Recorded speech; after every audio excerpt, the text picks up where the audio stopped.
2 rounds remaining in the iRacing.com World Championship Grand Prix Series, and we do already have a champion. Gregor Hutu is now a 3-time champion in the iRacing WCS. However, just because we know who's going to be standing at the top spot for the next year doesn't mean that it's all over. Plenty of battles up and down the field as we make our second visit to Suzuka Circuit. Of course, you've got Hugo Louise and Atty Kirchhoff. They are battling for second place in the championship. 2 weeks ago at Brazil, you had them come together. Lap number 2, turn number 4, which put Hugo Louise out of the race and ended any chance possible of him taking his second championship. Right now, Atty Kirchhoff sits in that second position in the championship. Hugo Louise has got some catching up to do. Further down the field, that battle for P25 continues to hot up. And as it is every year, the drivers are fighting, clawing their way to try and retain their WCS license for 2014 and avoid having to run in the iRacing.com Pro Series of Road Racing. Right now, it's Timo Evening with 124 points. He sits in that elusive 25th position. But from Ben Cornett, who sits in 23rd spot, to Marcus Caton, who sits in 27th, you have a gap of 12 points, and you've got the likes of Paul Ilbrink, Marcus Caton, Christian Laurent and Alexei Yusiakoda, all with a possibility of making it into the top 25. Good afternoon everyone, Will Vincent along with Scott Woodward as we build ourselves up to live coverage of the 15th round of the iRacing.com World Championship Grand Prix Series here live on GlacierTV. Scott, very quickly, Hutu is our champion. He's a 3-time champion, but it's not over yet, and we start the final 2 rounds of the season at Suzuka, one of the toughest tracks in all of motorsports. Most definitely. Good afternoon, everybody. Great to be back here once again alongside Will and, of course, on the iRacing WCS broadcast. And Suzuka is one of those great circuits. It's a driver's favourite, or it's one that drivers absolutely hate, depending on which driver you talk to. And yes, of course, Gregor Hutu going to this weekend, of course, the shackles are off pretty much. He's champion, doesn't have to worry about it, of course. He can just now go ahead and try and help Team Redline secure the team's championship. And for him now, he can just basically race for fun now. It's all going to be about trying to help out taking himself that second place. But of course, Hugo Louise will be fired up after losing out the title into Lagos, of course. And he's actually qualified, I think, either just ahead or just behind. He's qualified near Kirchhoff again for this race here at Suzuka. So the gloves are going to be off for these two, I think, between the last couple of races. It's going to make for a fantastic spectacle. And also that top 25 battle to try and stay in the iRacing WCS and not drop down to the Pro Road Racing Series is definitely going to be a great spectacle to watch. Don't forget, keep in contact with us on Twitter. Follow me at Will Vincent with 1L, not 2, please. At GlacierTV, use the hashtags iRacingWCS or alternatively GlacierF1. Gonna step aside for a moment. This is the GlacierTV track guide for Suzuka. We'll be right back.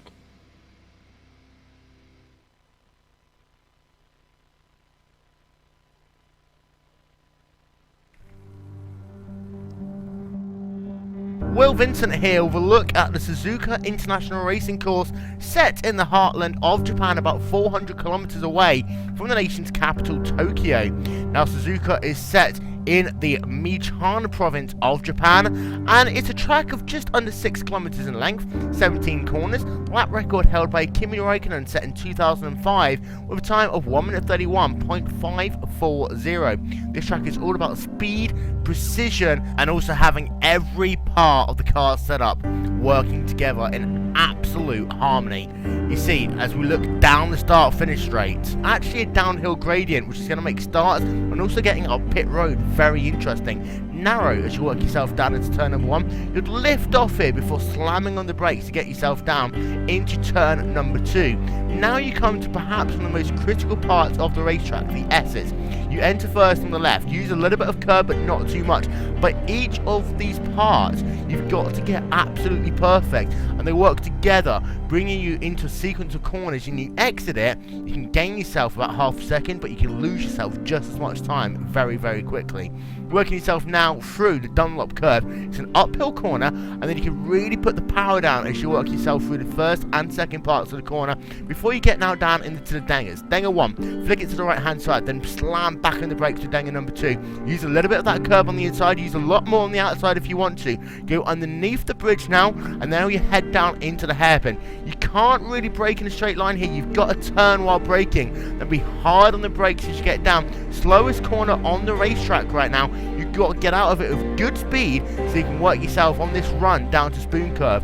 You can see right here, this track actually falls away from you as you come through these sweeping right-hand bends. And now as you come to Spoon Curve, again, a corner with 2 radii. Take the first one in about 3rd, 4th gear, then you've got to flick down the gears once again for the second part of the Spoon Curve, when you need to get a very good exit here. Expect to see cars getting loose, especially in cold tyres early on in the run. But this run down through the 130R, down towards the Casino Triangle, this is where you can see a lot of overtaking in the race. The 130R is actually reconfigured about 8 years ago after some horrific accidents, and Alec Initius comes to mind. But you come through the 130R, double apex left-hander now, and then you slam the brakes one more time for Casino Triangle, the site, of course, of Ayrton Senna and Alain Prost's famous 1989 incident. Get yourself through there with no issues. That is going to be a lap in the books of Suzuka as you come past the start-finish line. These drivers are going to have to tick off laps like there's no tomorrow in this race, and each and every one is going to be as critical as the last.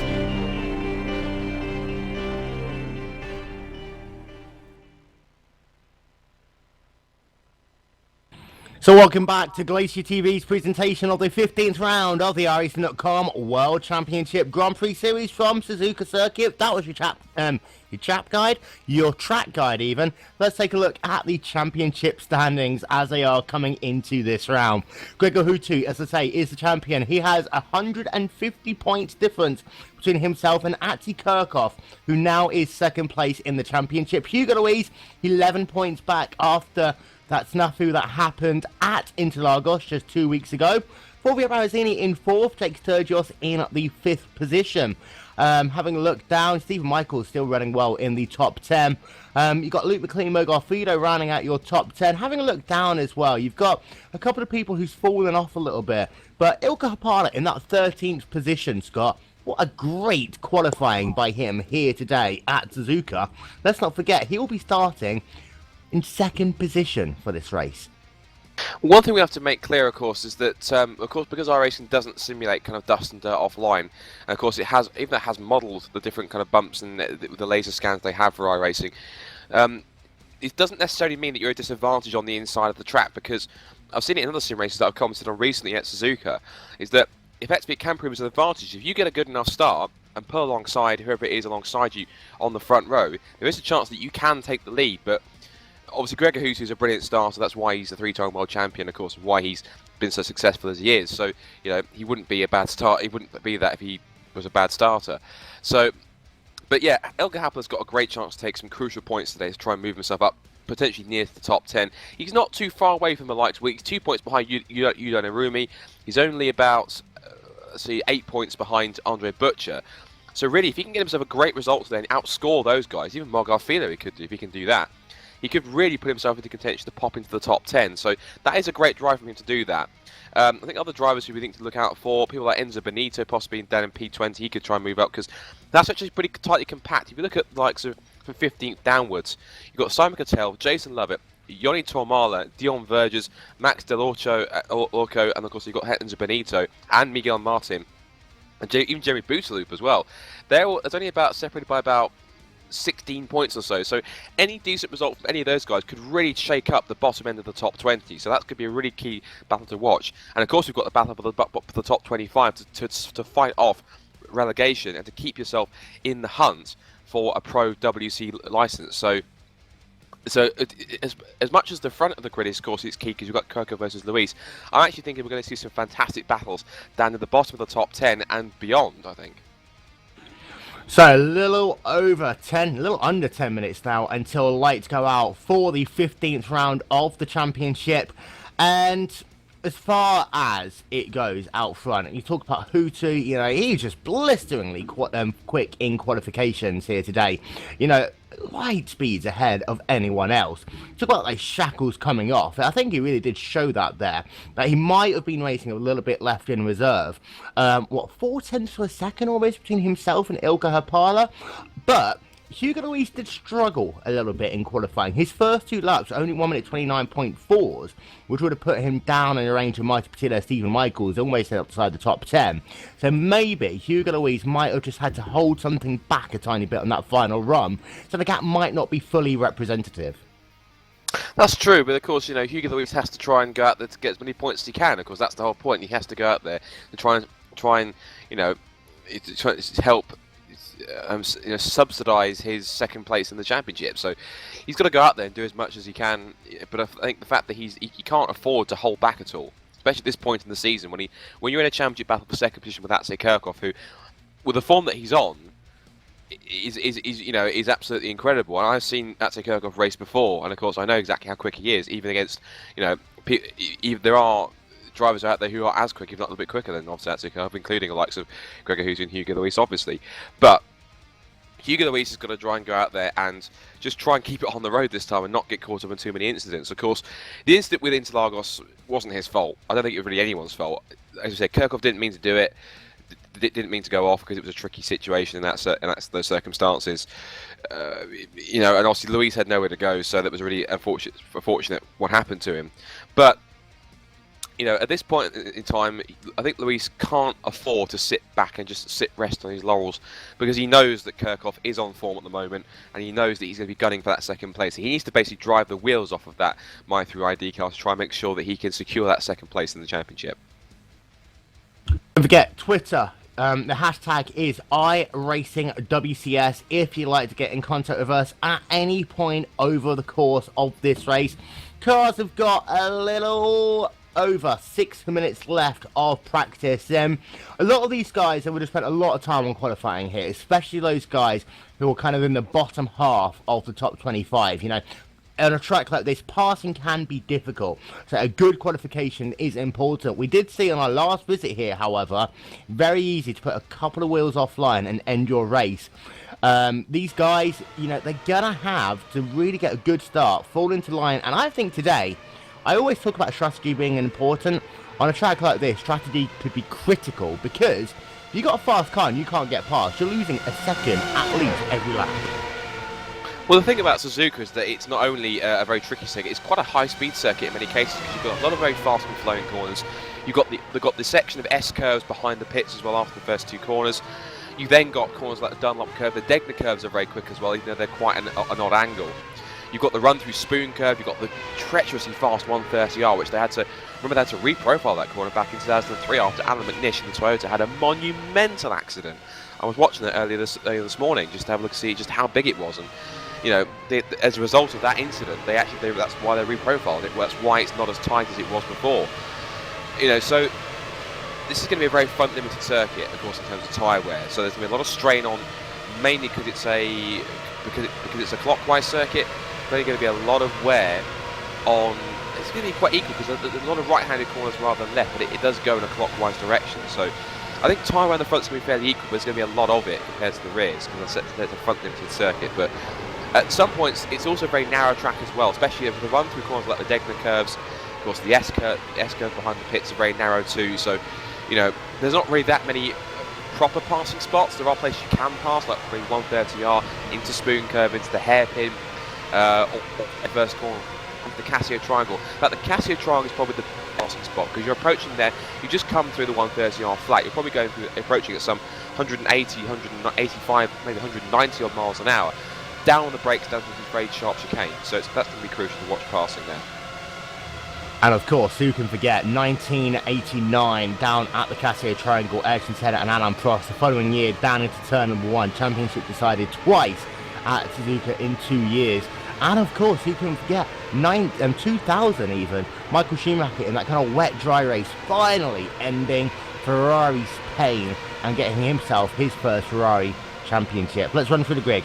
Gregor Houtu, a time of 1 minute 28.799, the only driver to get into the 1 minute 28. Ilka Hapala will line up alongside him on the front row, a 1 minute 29.112. Hugo Luis, I talked about his qualifying. He struggled for the first few laps, got it together to come home third in qualifications at the end of the session. Jake Sturgis in fourth, Atsej Kirchhoff in fifth, and then you've got a guy to watch right here.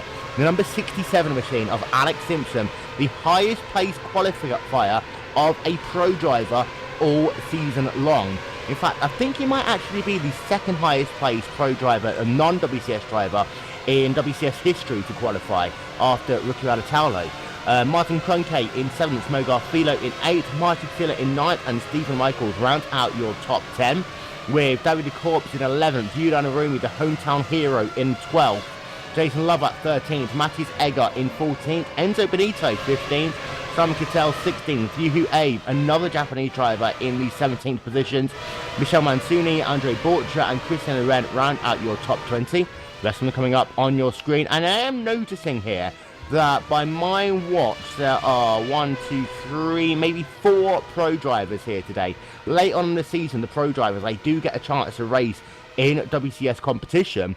But for Alex Simpson, I was talking to you about this before we went on air. What a great drive, qualifying ahead of like Martin Kroenke, Mogar Philo, Martin Patila, Stephen Michaels, and he was only just out-qualified in the late stages of qualifying by both Atty Kirchhoff and Jake Sturgis. I think definitely Alex Simpson's put himself into contention, possibly for a decent top-line seat next season, because that's a brilliant qualifying performance. But as we mentioned in the pre-show, of course, qualifying pace is one thing, of course, over one lap. When you've got to try and keep that consistent pace over 53 laps of the Suzuka circuit, that's an entirely different thing, because of course it's all good being what they call a qualifying specialist, but if you can't hook it up in the race, that 6th position will probably is going to come for nothing. So Alex Simpson's got to go out there and prove himself today. That's not just one lap pace. He can hang with the leaders and hang in the top 10 purely on outright race pace as well. But as you said, great performance to go up the lights against the Martin Kroenke, who actually himself has got practically a full highest rated iRacing license. His is Pro WC 4.99, which is practically the highest you can get, and only drivers such as only other two in the field that have that are Gregor Hutu and Hugo Luis. So for Alex Simpson to qualify against effectively one of the fastest drivers in terms of in license terms on the grid is an amazing achievement. But of course, like I said, he's got to hook it up in the race to make it count. So, very close to the start of the race here on Glacier TV. And this is going to be a long race. We are here at Suzuka circuit for the second time here this season. Of course, the first time we were here, it was our first race of the season. It is round number 15 of the championship. We'll be racing for 53 laps here today around the 3.61 mile 17 corner racetrack. The only track in Formula 1 ever to have had a figure of 8. Very quickly, I'd like to give a shout out to a couple of people. First of all, to Team Redline for World Championship Tipping. Head over to teamredline.co.uk/tipping to see who you think will come in the top 3 in each race, and also where Gregor Hutu will qualify and finish as well. Also, of course, to iRacing.com, purveyors of the world's most realistic racing simulator. Head over to iRacing.com right now, get yourself half price off your first 3 months membership, and be like the likes of Hutu, Hapala, Louise, and also real-life drivers like Dale Earnhardt Jr., who use iRacing for a training tool. Checkered flag is out. The cars are heading themselves to the grid for this, the 15th round of the championship. Hutu, once again, starting on pole position. Ilga Hapala will start alongside him in the first row. Hapala's best qualifying of the year. Hugo Luis is 2 positions ahead of his nearest rival in the championship, who is Atty Kirchhoff, who is currently scored second in the championship. Hugo Luis is scored in 3rd. Jake Sturgis in that 4th position. He's looking to make up some ground. And then, of course, you have Alex Simpson in that 6th position. If he can get himself a top 5 finish, then he clearly will be a favourite for the Pro Series of Road Racing, and perhaps also a contender for a top 10 in next year's World Championship Series.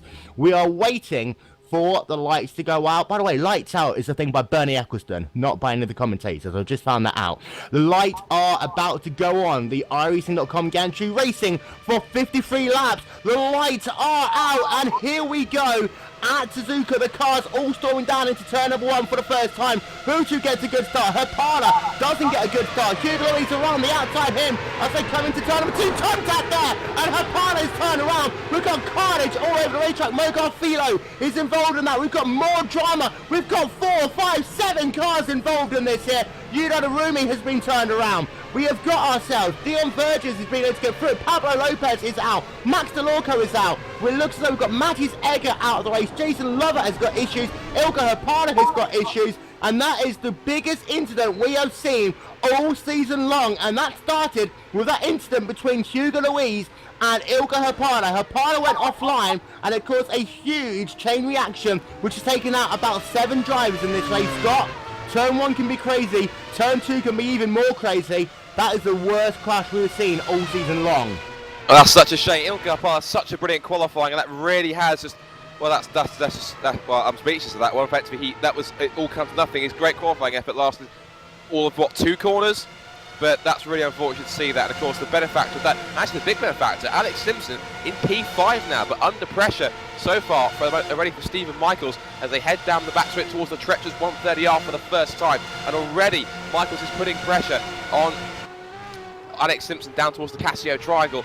But they'll come across the line for the first time. And of course, Luis is already breaking away for Sturgis, but it is Hutu who leads it across the line for the first lap.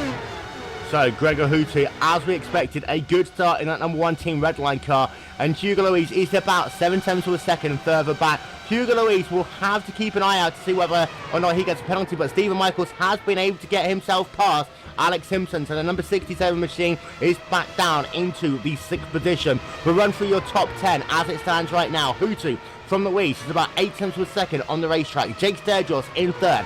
Atzi Kirchhoff in the 4th position. Stephen Michaels in 5th. Alex Simpson in 6th.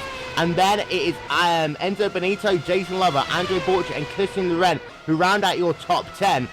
Drivers who we think are out of the race. You have Ilka Hapana, Martin Conke, Mogar Filo, Martin Patella, Yuran Arumi, Mattis Egger, Yu Abe, Simon Cattell, Max Alolco, and Pablo Lopez all out of the race, all getting repairs on pit road. That's just absolutely crazy as Mogar Filo is bringing his car back onto the racetrack, as is Pablo Lopez. But you talked about, Scott, you needed to get yourself a good finish if you're in that bottom half of the top 25. Some of those drivers are going to be hanging their head thinking, what has just happened?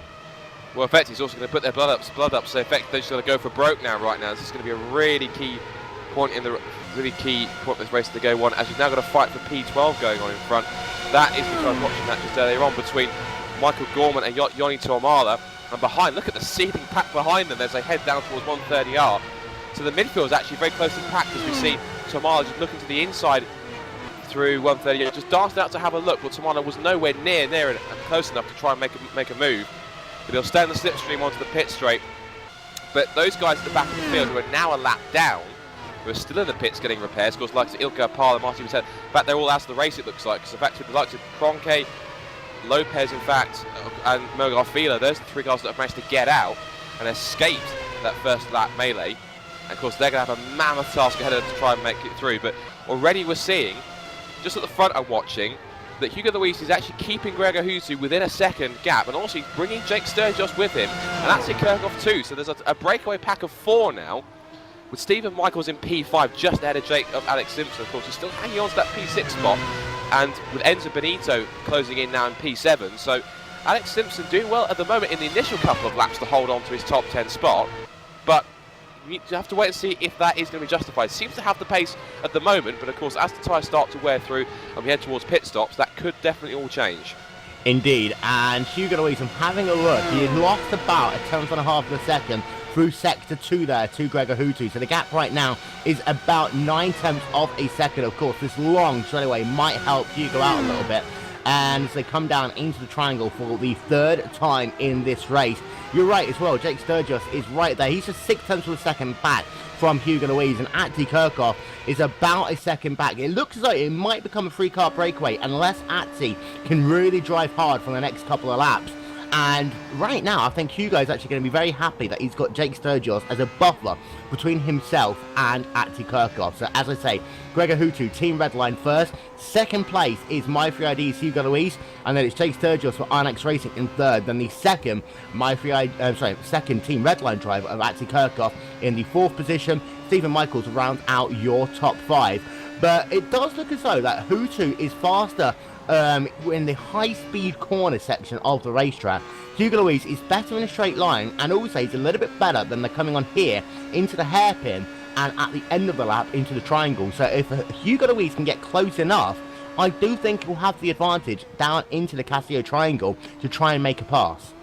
Well, as it happens, Hugo Luis was actually fractionally quicker than Hutu on that last lap. You look at the lap times, Hutu did a 32.227, whereas Hugo Luis was a 32.209, so he was a fraction faster. So effectively, these two are kind of trading laps, punch and counter punch already. But Jake Sturgis was the quickest of these breakaway four, 1:31.9. So already into the 1:31s out of these four cars here, as they make their way through 1:30R towards the Casio Triangle. Let's see just how much Hugo Luis closes under braking here. Just a little bit, but he's just got to try and make that work now. We'll see the gap, what the relative gaps as they come across the line. And Hutu will lead it across. And what is the gap now? It is... That will come through now. And it's practically static at the moment because it's now 1:30... Or it's come down by about a few hundredths of a second. So the gap's now 0.667 a second. Lap times last time around, Hutu 1:31.885 and a 1:31.777 from Luis. So at the moment, at this point in the race, it is quicker. I've just seen them change for, is that 8th and 9th? Because I've just seen Andres Butcher has got past Jason Lovett at some point during the lap. That was P8. And also, Christian Laurent is not too far behind, as is Dion Verges. So those two could be closing in to try and grab themselves a top 10 spot. And also behind, of course, Michael Gorman and Yoni Tuamala still battling over P12 at the moment. And also, when we're going to watch who I think is... No, he's not out of the race. It's Fulvio Barazzini. I think we forgot to talk about him.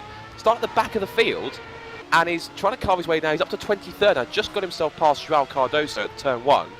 He's got a bent rear wing though. He's involved. It does look as though some form of incident at the start of the race, and his lap times are showing that. His last lap was a 1:39.277. Really struggling through the S section as he worked himself up the Dunlop curve once again. You saw it on board with Jake Sturgis a lap or so ago. We'd like to apologise as well to our German viewers whose feed just kicked in. We apologise for the sound delays a little bit earlier on. However, it does look as though it's getting a lot closer out front. And the gap does seem to be niggling down bit by bit from Hugo to Hutu, and also Sturgis to Luis as well. The gaps they come past the line from Hutu to Luis, it is now down to 0.615 of a second. Sturgis, that last lap, he was 1/100th of a second faster than Hugo Luis. Ati Kirchhoff is falling off the rear of this three-car train.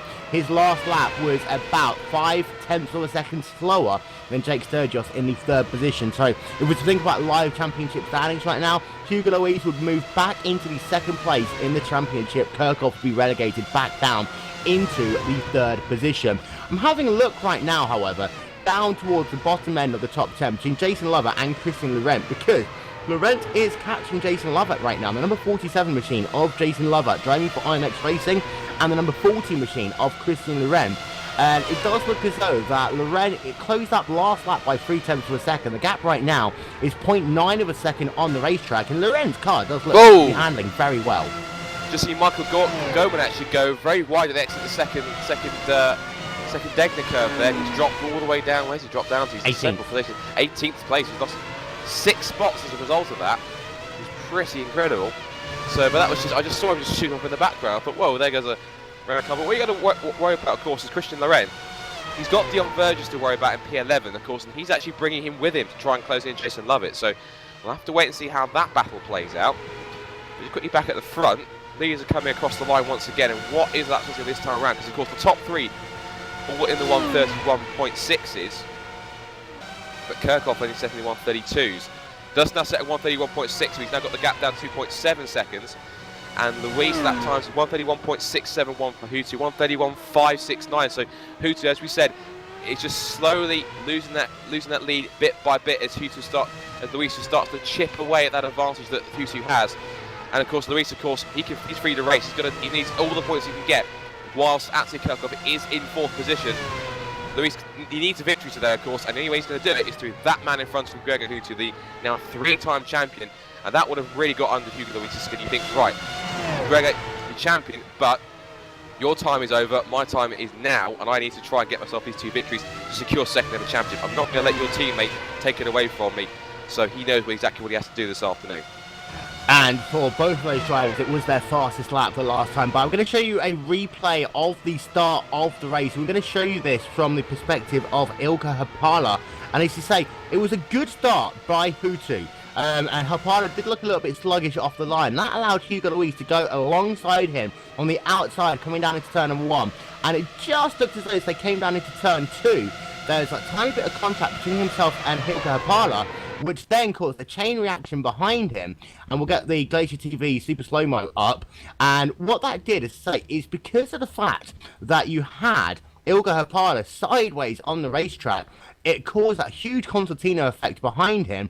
Jake Sturgill actually was able to get past, but Mo Garfield then clipped. He spun around the racetrack, and that caused a huge chain reaction, which took out about 6-7 cars on the racetrack. You had Mati Sega upside down, Pablo Lopez coming together with Marty Patila, and that's what put all those drivers out of the race early on. We're currently working ourselves on lap number 8 of 53 here at Suzuka Circuit. The gap continues to come down. Fastest laps of both Gregor Hutu and Hugo Luis, once again like last time by. They are dropping now. Jake Sturgill, however. Jake Sturgill, like last time by, lost, in fact, he gained about 6/100ths of a second, but he is 1 second behind. Has got a car very slow, and that is Mo Garfido, who might actually get pulled into pit road by race control, because he's only doing 1 minute 37, so he's very close to being outside the 107% boundary to be able to continue racing. But right now, I have to say that all of a sudden Hutu has just cracked the wick up, because that gap has increased as Hugo Luis goes a little bit wide down into the spoon curve part 1. Does it all together for the second part and loses himself a tenth of a second in the process.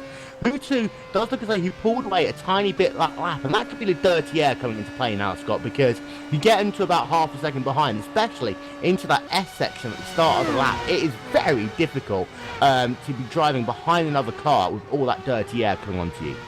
It does, and also I just noticed watching the last couple of laps, it might be due to the fact that he is slightly in the toe of Gregor Hutu, but Hugo Luis is actually taking a faster apex speed through 130R. I'm watching the speeds, and Huti's only going through about 180, 182, but Luis is taking about 4 miles an hour faster, about 185, 186. Now, the slipstream he's getting, or the toe he's getting down the back straight towards 130 will have something to do with it, but it could be the fact that obviously, you know, that could be possibly that he's got the car set up slightly.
And apologies to the viewers, we're having some sort of slight audio problems with getting the commentary through to the broadcast, but this is Joni Backman behind the cameras, and I'll be providing you the commentary while the tech crew is sorting the stuff out.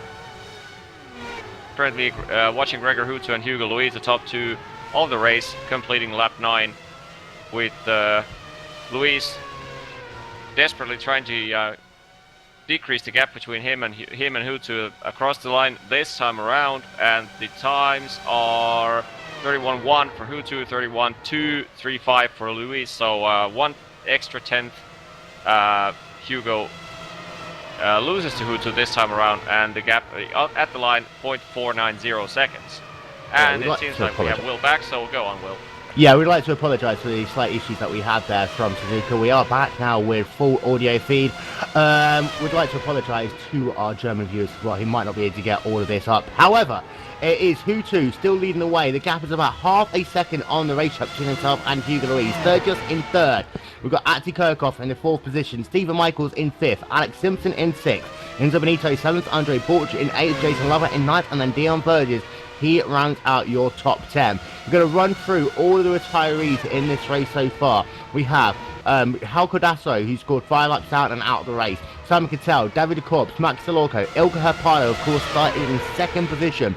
Martin Patella, Yudan Arumi, Matthias Egger, and you, Abe. We're going to go right immediately to P16. You've got a huge pack of cars right now. This is Ben Cornet, Michelle Mansuni, and Michael Gorman.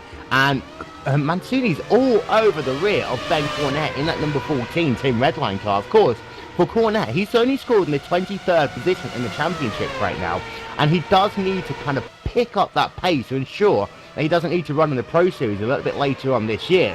Mancini, however, all over the rear of Cornet. You see Cornet taking a defensive line already as he comes out of Spoon Curve just to try and break up that slipstream a little bit as they work themselves down into the 130R. And we know historically that the Team Redline cars don't have as long a 7th gear as some of the other teams, and Mansuni wasn't able to get the job done there down into the triangle. But what a great drive by another pro driver, the number 76 machine of Michelle Mansuni's got. Yeah, these pro drivers definitely seem to be proving their worth here in the World Championship. Definitely making the case of why they should be here. And you see Mansucci getting close again, dancing out to the inside towards the first corner, but just can't make it down. I think he's forcing Cornet to try and run wide on the exit.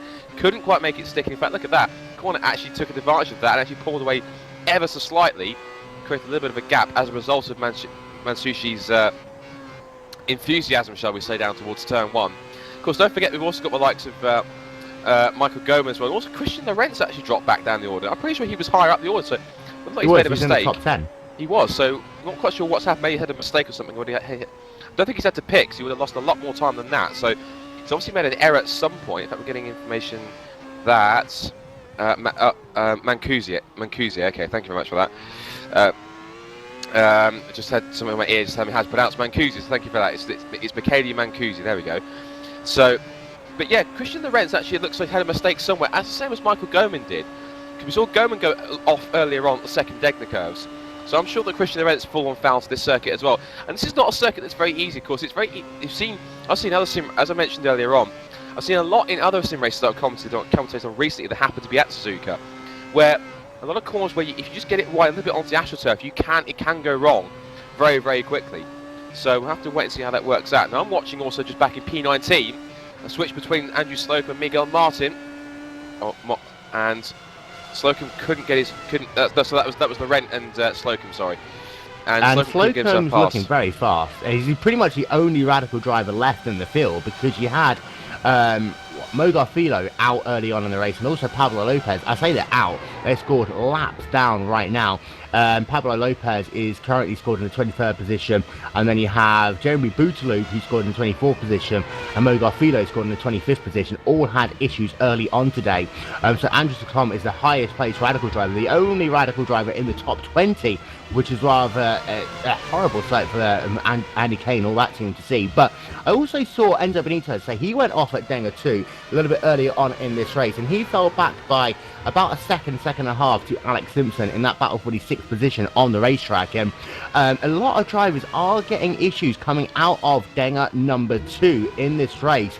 And that's going to be an interesting point, especially a little bit later on as the fuel wears down and drivers really have to try and push to make up some time to try and do the undercut when we come down to that first series of pit stops. We are right now working ourselves on lap number 14. So the pit window for guys who are doing 2 stops, that will be about lap 18 in this race. For a one-stopper, you're looking somewhere in the region of lap number 27 through to about lap number 30. We have seen a lot of drivers try and push that first stint as long as they possibly can to about lap 30, lap 32, and then do a sure thing a little bit later on as Andrew Sakam really all over the rear of Christian Laurent now. Let's see as we try and get on board with Sakam whether he can get a better run into turn 1. It doesn't look as though he's going to be able to do so. He won't be close enough, and I think that might have just been Sakam a little bit too aggressive onto the brakes, which then would have hurt his chance to make a pass into turn 1. Was too wide into the triangle, wasn't able to get anything out of it, however, and he remains in the 19th position on the racetrack. I'm a little bit surprised, I have to say right now, Scott, about actually Kirchhoff, that he has been able to claw that gap back a little bit, because now Jake Sturgis has lost that toe, and let's not forget, this is a track where if you can be in the slipstream with another car, you can gain quite a bit of time. Now Sturgis has lost that toe, actually Kirchhoff is starting to reel him back in, but not at the sort of rate that we'd expect from Atty Kirchhoff, who of course won earlier this year at Zandvoort, and he's only really matching Jake Sturgis within about a tenth of a second. Last time was 3 tenths faster. As he comes past the stripe once again, Jake Sturgis is going to do a 130.9, and Atty Kirchhoff is going to do a 130.7. So again, only gaining 2 tenths that last time by.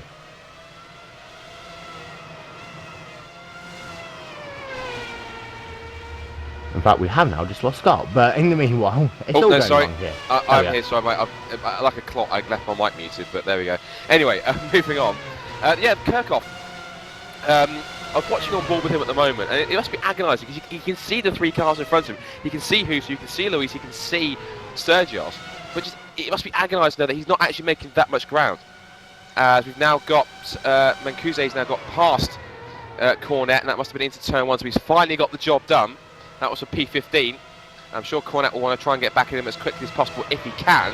He's staying close to the S-curves which run behind the pits. He's fantastic sequence of lefts and rights, and the camber that he runs through here is quite key as you wind your way up towards through the Dunlop corners. Very long left-hander with a very high speed, very tricky and tight Degner curve. So Degner 1 we come. What's a very tricky angle. Mind the curb on the exit of that part, and again on the exit of Degner 2. Then it's the run towards the hairpin underneath the crossover. And it's hard on the brakes down again, down towards pretty much first or second gear. Wind it through and back on the power again. Traction's key through there. And now, effectively, this long back section. Effectively, it's called the 200R, but it's a very long run up towards the Spoon curve. This long curving right-hander towards the double apex of Spoon. First part's tricky. It's the second part that's even trickier because of the angle and also the fact you've got a huge sound trap off to the right-hand side if you're not careful. Now he, of course, has the best chance to get himself a toe down the back straight, over the crossover towards the 130R. This reprofile corner back from 2003 at some 184 miles an hour Ben Cornet's been carrying, but I have been seeing Hugo Luis carrying speeds of up to 188 miles an hour through there recently. Oh, and a huge twitch from Ben Cornet through the second part of that Casio triangle. And that's lost him several car lengths, looks like, to Mancusi. So you can see he's actually trying to really push forwards to keep close here, but it seems as though that Michele in front just has the edge for the moment. And also, we did notice, you saw the replay up, it does look as though that Cornet actually allowed the 76 car past.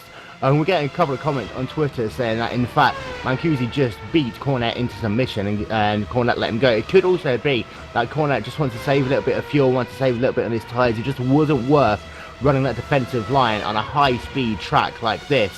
To give you an update out front, we are getting some lap traffic coming into play right now. Jeremy Bouteloup is about to go a lap down in the number 7 Radical machine, and that gap, it kind of ebbs and flows between Hutu and Louise. We've told you at the start of this race that passing here can be incredibly difficult. However, it seems to be that gap remains under a second between 3-time champion Gregor Hutu and Hugo Luis, who's trying to get second place back in the championship standings. Atty Kirchhoff has closed another couple of attempts between himself and Jake Sturgis. That's the best battle we have in the top half of this field between Sturgis in 3rd in the number 3 machine, Atty Kirchhoff in 4th in the number 5 car. And the gap is now 1.1 seconds between those guys on the racetrack.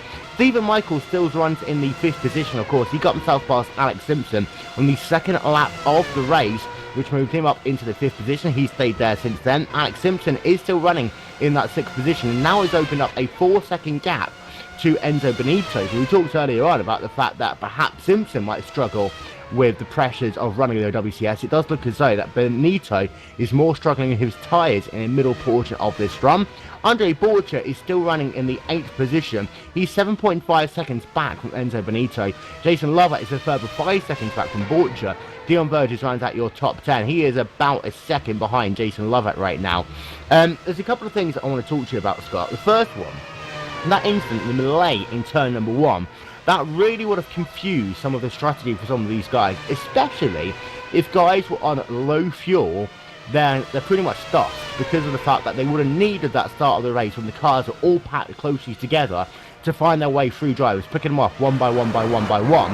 As soon as that field spread out, after the cars had to slow and avoid the incident in turn 1 and 2, and let's not forget, iRacing Race Control say if there's a wreck in turn number 2 and you go in there all gang ho, then you are going to be given penalty points for doing so. So a couple of guys in lighter fuel are going to be struggling right now, and also with Ati Kirchhoff, I've got a very strange feeling like he might be on that long strategy again. Well, the first point you made, of course, is absolutely right. Of course, the fact that you're going in planning, think, right, I'm going to run a low fuel strategy. And of course, you're planning on that, as you said, on that field to be all closely bunched together at the start, the first couple of laps. If you get a mistake, then there's an incident in front, as we have that huge carambolage into the first couple of corners, then that does put it out the window, as you said, because effectively you're thinking, right, well, the fields will spread out, so you're forced to use your light fuel strategy to catch back up to the cars who are at the tail end of that kind of first half of the pack. But by the time you get there, you've used up what low fuel you have, and you have to pit. So effectively, you see, your strategy goes completely out the window. Of course, the second part with Kirchhoff, that could be possibly true, although he really has closed in on Jake Sturgeon. In fact, he's right on the back of him. Sturgeon looks to have made a mistake in the second part of the spoon curve somewhere, and he's pulling to the inside down towards 130. A risky move, he can pull it off side by side to the corner, and there goes actually Kirchhoff into P3. I think we need a replay, because I'm pretty sure Jake Sturgeon, that he couldn't have lost all that time by himself, that purely by just pace. That had to have been a mistake somewhere. He did make a mistake down at the spoon curve, and the replay will be up on your screen. It was actually right in the centre of the apex, I think, between the first and second part. He gets a curb on the inside of the first part of the spoon curve, which then upsets him as he touches the curb on the outside. Gets a second wiggle once again, and so that allows Kirchhoff to close up and move himself to the inside line. And then it does look as though that Sturgis thought that discretion was a better part of Valor. He just allowed him to have the corner. You saw he lost about 20 miles an hour through the apex of 130R, and now he is behind Ati Kirchhoff. So this would move Hugo Louise back down into 3rd position if you think about Live Championship standings, because Kirchhoff would keep his 2nd position. There's a car there off at Denga number 2, and that was Pablo Lopez off once again in that number 23 car, so in that number 9 car even. He just lost it at the Denga curve. He is out of the race. Pablo, game over for him. So right now it is Hutu, and he is still leading from Louise, and now it's Kirchhoff who is up into the 3rd position. Your biggest movers in this race so far: Stephen Michaels is up 5 positions from P10, now up into P5. Andre Borcher up 11 positions. Enzo Benito up 8. Dion Burgess up 14 positions. They're all in the top 10. Pierre Ebrito is the biggest mover overall. He started this race in the 31st position, is now running in the 13th spot. Timo Weavenham, he is moved up 17 positions in this race.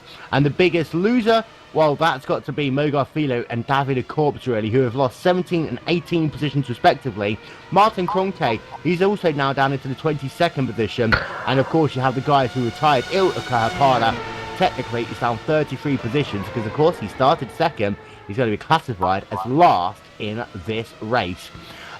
I'm intrigued with Hutu and Louise, and I've got a feeling that we're going to get exactly the same as what we had at Virginia International Raceway in the mid part of this season, Scott, where these two might pit on the same lap, and it's all going to be a case of who can get into their box quicker and out of their box quicker. And Hutu, we know, is generally the better pitter, but Hugo Louise, you talked earlier on, you know, nothing is going to stop him from trying to win this race now. And I've got a feeling that Louise might try and find a way to pit maybe a lap early, or if he pits on the same lap, to try and gain that advantage, slowing down to 37 miles an hour on pit road. Well, of course, if he's thinking that Hutu's going to make it pit on the same lap as he is, of course, they're thinking what he'll want is track position going into the pits, because of course that's really going to help and give him the best possible chance of getting out in front. Of course, he's going to have to try and rely, if not on a very quick turnaround, and if he is going to stay and try and gain an undercut by pitting a lap early, then that really is going to be a risky strategy. But it can pay off if it's worked right. And Luis last time around, whether it was there was a small twitch from Hutu somewhere around the lap, but he was 4/10 quicker. He was actually getting near to the 129s already. Let's see the lap times this time around from both Hutu and Luis to come across the line. So Hutu puts in a 29.9, and Luis responds with a if I can look at it on my screen, a 30.1. So actually, Hutu was 2/10, about a tenth and a half quicker than Luis, but Luis has kept the gap now to about 4/10 per second. And it's quite intriguing to see how this works out. That Hutu kind of almost, not obviously on purpose, but he lets kind of Luis just reel him in a bit more, just right his rear wing. It's almost like he's playing a game with Luis. It's kind of like just letting him just kind of close and then just pull away slightly to try and get through. Back to the battle for P9 and 10 between Jason Lovett and Dion Vergers. They're heading down towards turn 1 right now, one of the closest battles on the track. And Dion Vergers in that number 22 car closing in on the number 47 of Jason Lovett through this winding section instead of S-curves. Yeah, a lot of strain and wear on these front tyres here. I'll tell you what, Vergers has been struggling to get in that dirty air, and I still knew about that a little bit earlier on.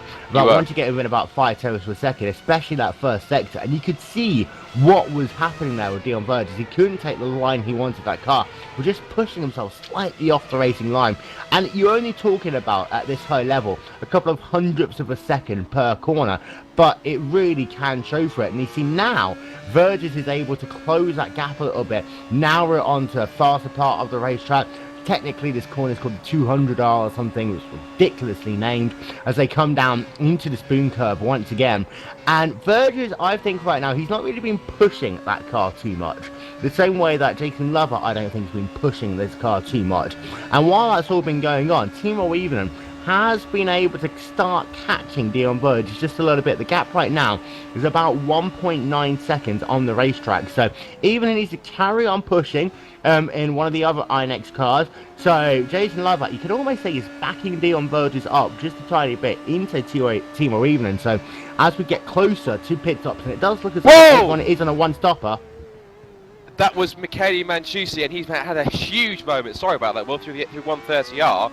And Ben Cornett and Marco Goman were so lucky to avoid that. I know that Yoni was, our cameraman was on that, and if you saw that, we had the Mancusi's car was in the middle of the track. That was just an incredible set of circumstances there. If we get a replay of that, if possible, and if we look at it now, looking at it now, so we're heading now through. If I can get mine up.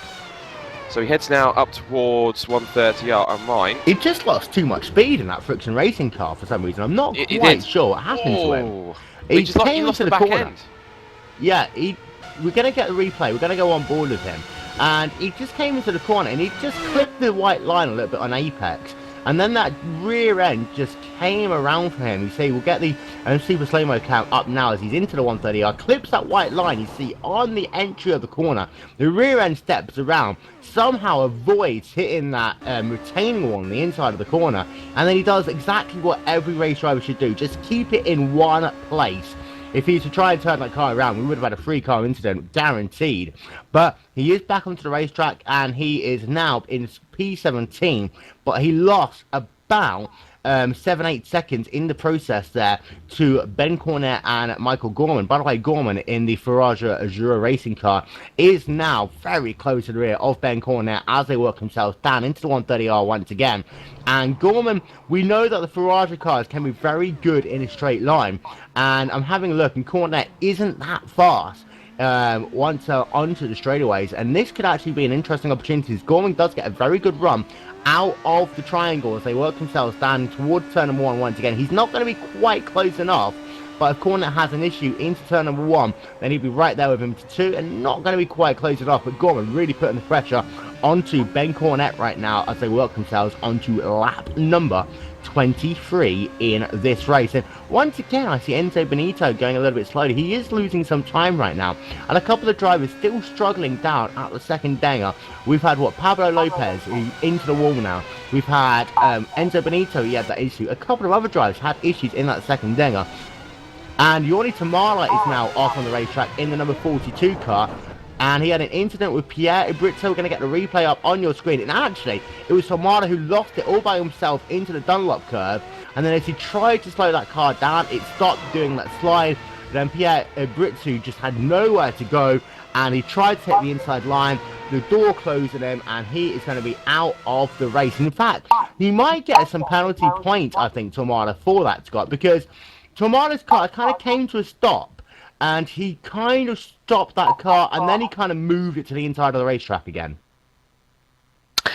Yeah, that case with that one, of course, that we didn't do what Mancusi did. Mancusi did. He didn't let the car kind of stay in one place and hold it on the brakes.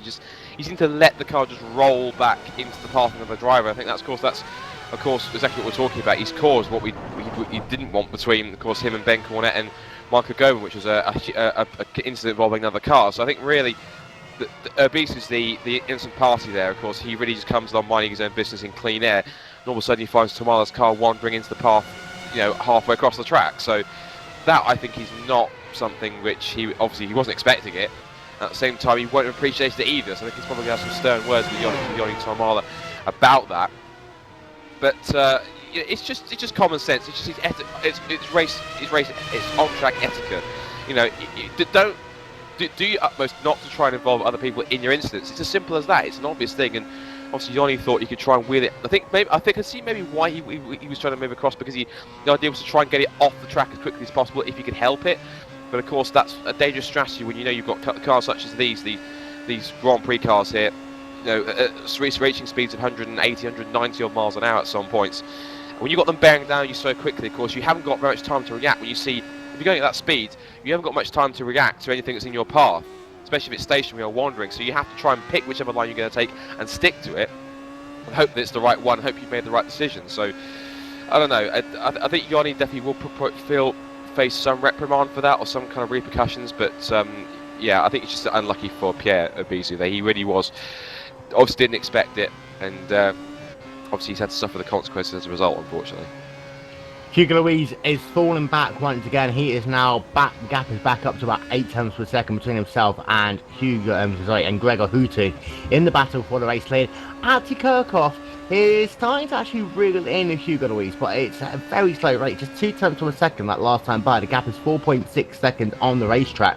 Gregor Houtu last time by set his fastest lap of the race, 1 minute 29.540, and it does look as though that this is that stage in the race where Houtu might just start picking up that wick, as we've seen him do so many times this season as they work themselves out of the triangle once again, down past the start of finish line. Let's see what their lap times are this time by. For Gregor Houtu, it is going to be a 1:29.757, so slow for him.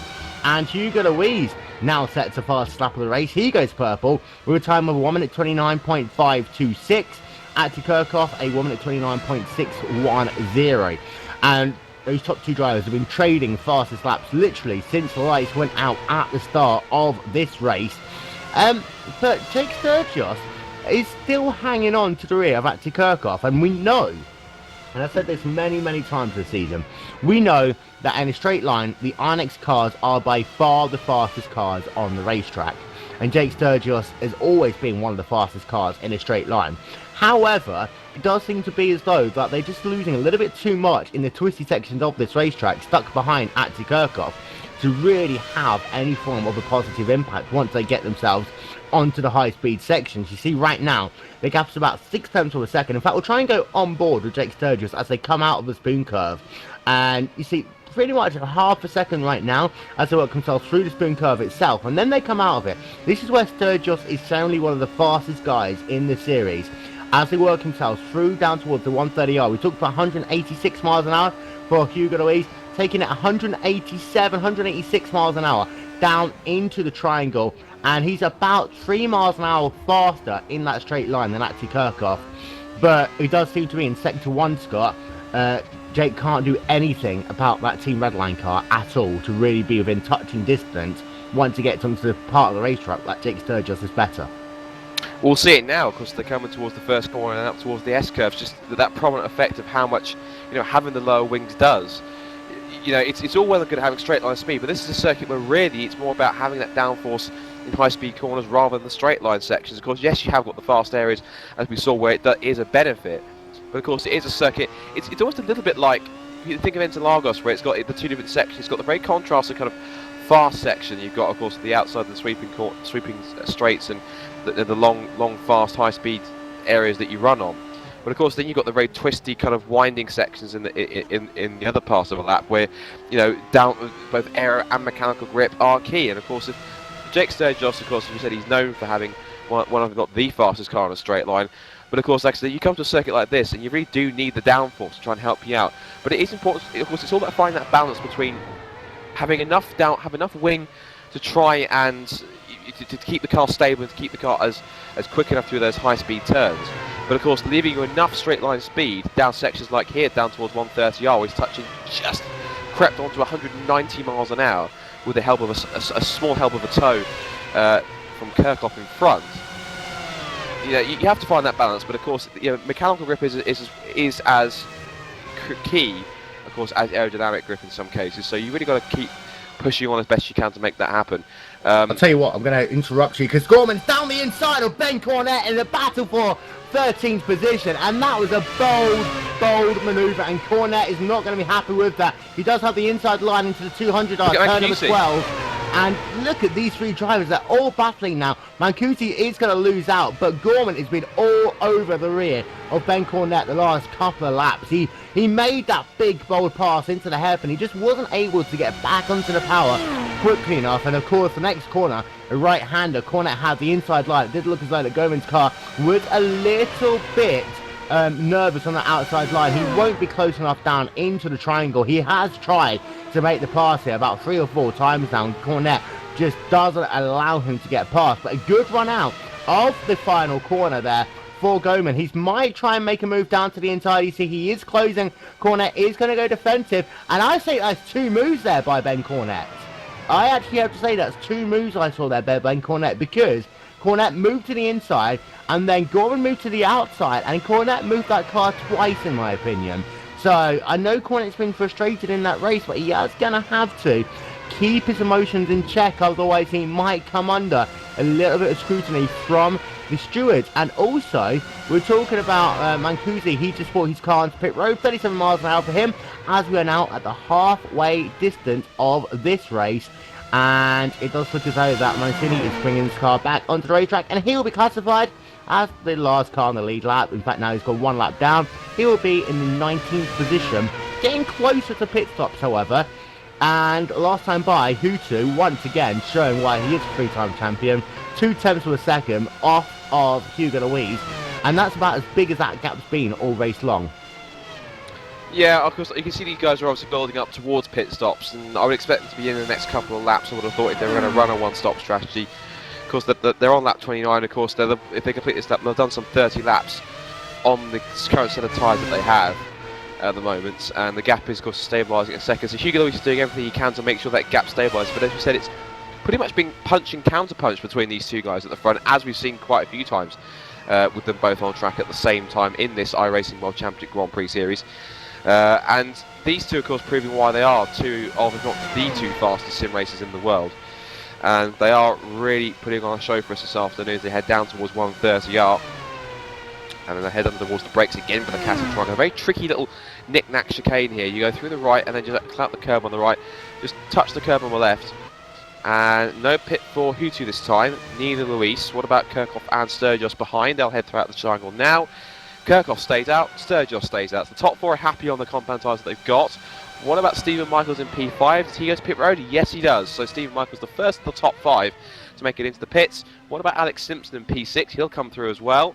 Does he stay right? No, he stays to the outside and carries on. So he will take P5 for the moment, of course. That's which will equal the highest he's run at this point in the race, because, of course, he was in P5 for the first couple of laps before Stephen Michaels overtook him on the track. But now Stephen Michaels hits the stops. Michaels did this.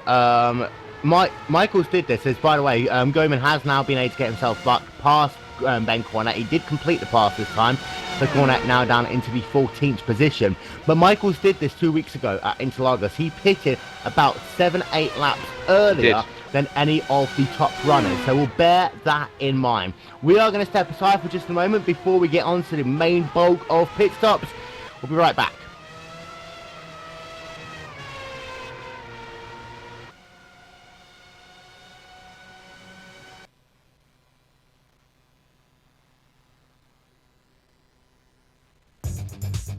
Simulated racing can be awesome, but it can also be kind of a free-for-all.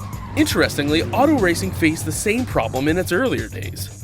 Whether it was on the back roads, the beaches, or the city streets, the racing was fun. But there was always a certain level of chaos and danger, until some folks came along and put some order to all of this. Stuff like official racetracks, regulations about weight and equipment, and enforcement of standards. That's what gave us high-speed excitement, fast-paced action, and photo finishes. That's when racing became racing. The guys over at iRacing.com have made the same transformation in the world of sim racing. Sure, they've got the most accurate tracks and realistic cars out there, but that's just the start. See, iRacing analyzes the performance and results of each driver in every race, so you can be sure you're always placed in races where the competition will be tight, and that those reckless drivers who ruin it for us all are kept in the pits. Not to mention that with over 45,000 active members already in their vast community, you can find races day and night, so you can always get in on the action. You can even join a league of your favorite series. And since updates are always automatic, you don't have to worry about software and can focus on the track. Zip up your fire suit and check out iRacing.com. Welcome back to the 15th round of the iRacing.com Grand Prix World Championship Series. We are going to apologise. Hugo Luis has come onto pit road and Jake Sturgis have come onto pit road as well. Both made their pit stops without any issues. We did expect Hugo Luis to go a little bit further into this race, and this right now could be all Hutu needs to really secure this victory, because he's just started setting the fastest laps of his race. Let's see if he can break into the 28s this time. By last time it was, no he's not, it's a 29.1 for Gregor Hutu. He set the fastest lap of this race. Hugo Luis's fastest lap, in fact, was a 1 minute 28.943. So I'm going to take everything I've just said in the last 30 seconds back. But Hugo Luis has set the fastest lap of this race. He's pitted and now is running in the fifth position on the racetrack. So it's Hutu from Kirchhoff right now. In the third position is Alex Simpson, who hasn't pitted. In the fourth position is Enzo Benito, who hasn't pitted. Fifth is Hugo Luis, who now has pitted. And then Jake Sturgis is running in the 7th position with Dion Verdes ahead of him. Sturgis has pitted as well. So it's currently Team Redline 1-2. I said that Kirchhoff will go long into this race. I know that Hutu would probably want to do whatever strategy he wants because he's now the champion. But Kirchhoff, if he can stay out for about 5, maybe 6 laps, as Kirchhoff did a 1 minute 28.8 that last time by, that just came up on my screen. Kirchhoff's just setting the fastest lap of the race so far. Kirchhoff can get himself ahead of Hugo Luis if he can carry on this pace for the next 5 or 6 laps. Yeah, it definitely pays off having the longer strategy. Of course, Kirchhoff is going to try and do best to try and push forwards.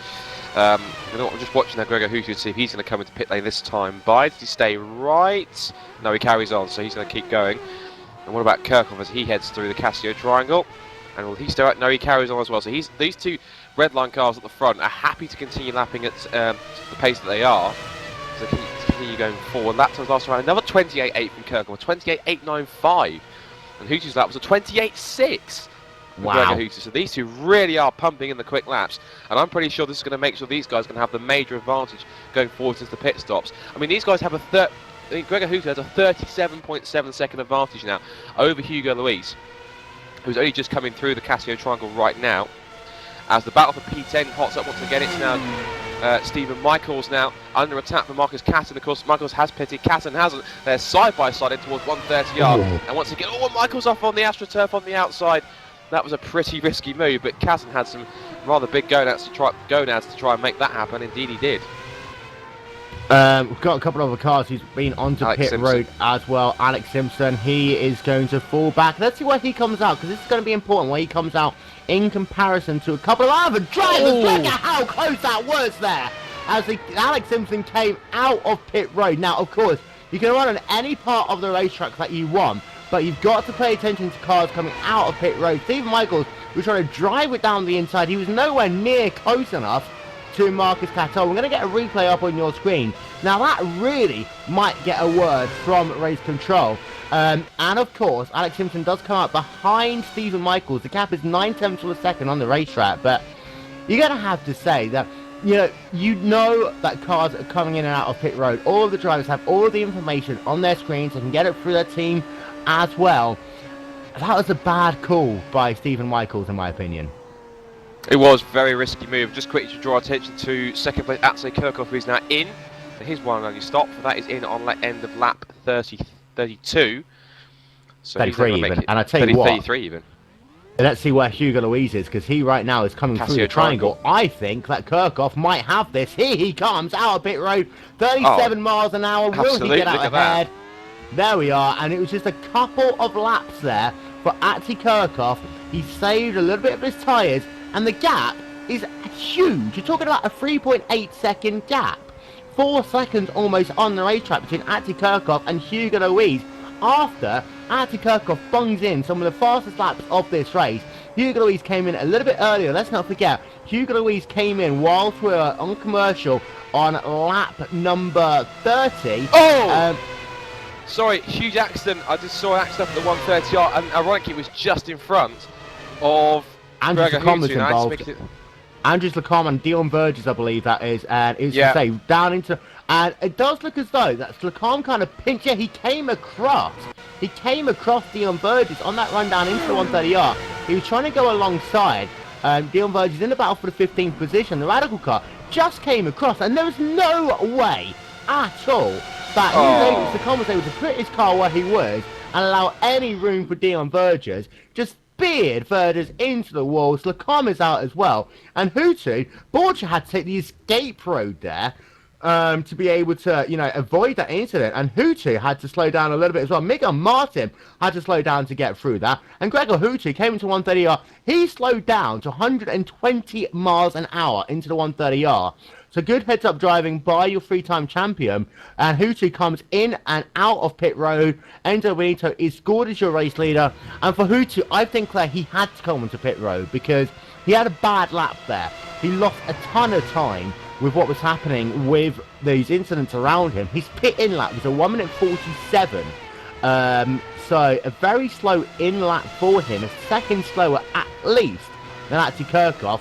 He does come out, however, 7 seconds ahead of Atsay Kirchhoff on the racetrack. So Benito is currently scored as your race leader, and it's been a bit of an up and down day for Enzo Benito in the INX racing car, because he's been off track a couple of times at Denga 2.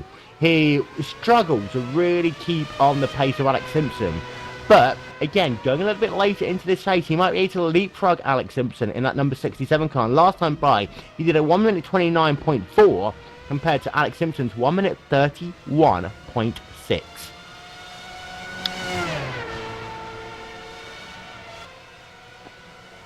The INX racing course haven't yet pitted, so they're going to go really long into this race. But I think going back to the incident with Slocum and Virgil, that was just careless with Slocum. I watched it, and if you're pulling alongside a driver like that, then you surely you must know that obviously the driver because I mean Slocum wasn't going that quick to move past Virgil that quickly. So to be able to try and make that pass and then move across his line like that's just careless.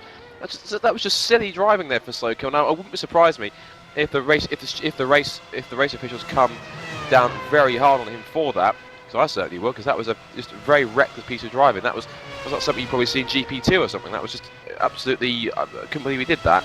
But looking at the pit stop times, Kirchhoff actually that pit time to back up his fastest laps, and 9.1 seconds he was stationary for, compared to Hutu's stop, which was 9.7, and Luis was 10 seconds. In fact, not only did Luis lose time by pitting a couple of laps early, but the lighter fuel there definitely helped Kirchhoff, and also a quicker pit stop from Team Redline helped him get back out with that huge advantage that he has. In fact, the gap between is about, look at it, it's about 3.4 seconds.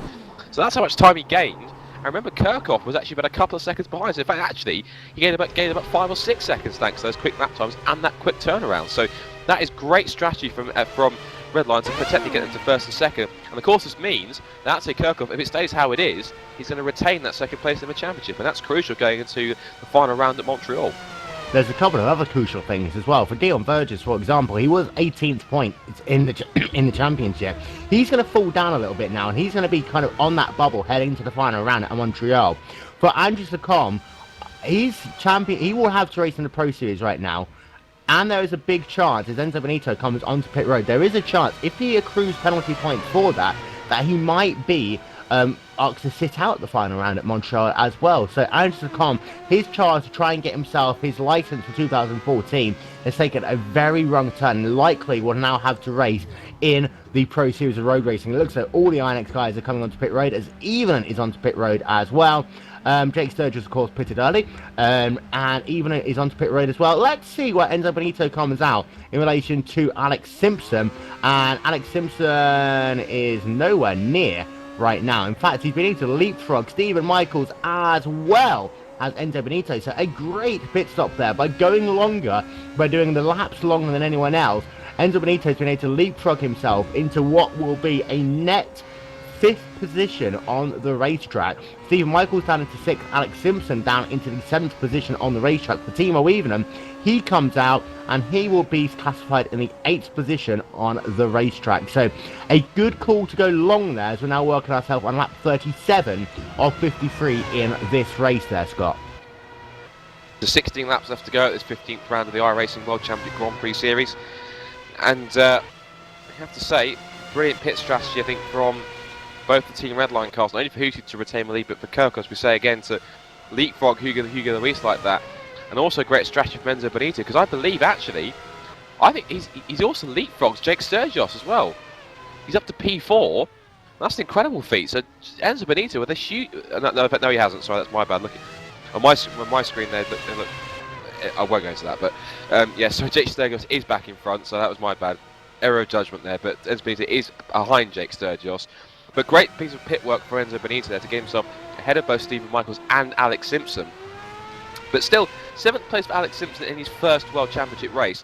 That's very creditable indeed. Of course, the top 5 would be even better, but of course, still, 7th position in his first ever race in this top line championship.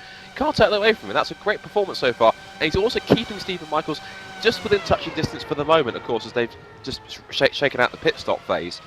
So Simpson now can run for the last 15 odd laps as hard as he can, because of course effectively these tyres last for ages if you look after them properly. But of course now he's got some 15 laps on them, he can basically go a bit more gung-ho on them. And you can see he is starting just to slowly keep Michaels in between. In fact, last time around, let's look at the lap times. 30.8 for 130.833 for Michaels and 130.975. But I'm watching here at Simpson, and he seems to be much quicker through these high-speed corners. So he's just starting to bring him back towards him as they head towards the hairpin. Indeed, and of course, Simpson, his fast lap of the race, 1 minute 29.720, which is 4/10 of a second slower than Stephen Michaels in that number 20 Twister Racing car. You see the biggest movers in this race, we've talked about that already. The fastest lap of this race, of course, who can you expect it to be? Except for Gregor Hootie at 1 minute 28.638. Second fastest lap of the race, well, that goes to Atzi Kirchhoff at 1 minute 28.862. And then Hugo Luis, the third fastest lap. So drivers 1 through 3 have the 3 fastest laps in this race so far. We're currently working ourselves on lap number 39 of the 15th round of the iRacing.com World Championship Grand Prix Series here from Suzuka Circuit. This 17-corner, 3.61 mile racetrack set in the heartland of Japan. Track temperature right now, 78 degrees, a 2-mile-an-hour northerly wind. Race humidity about 55%. Will Vincent along with Scott Woodris as we're into the closing stages now of this race.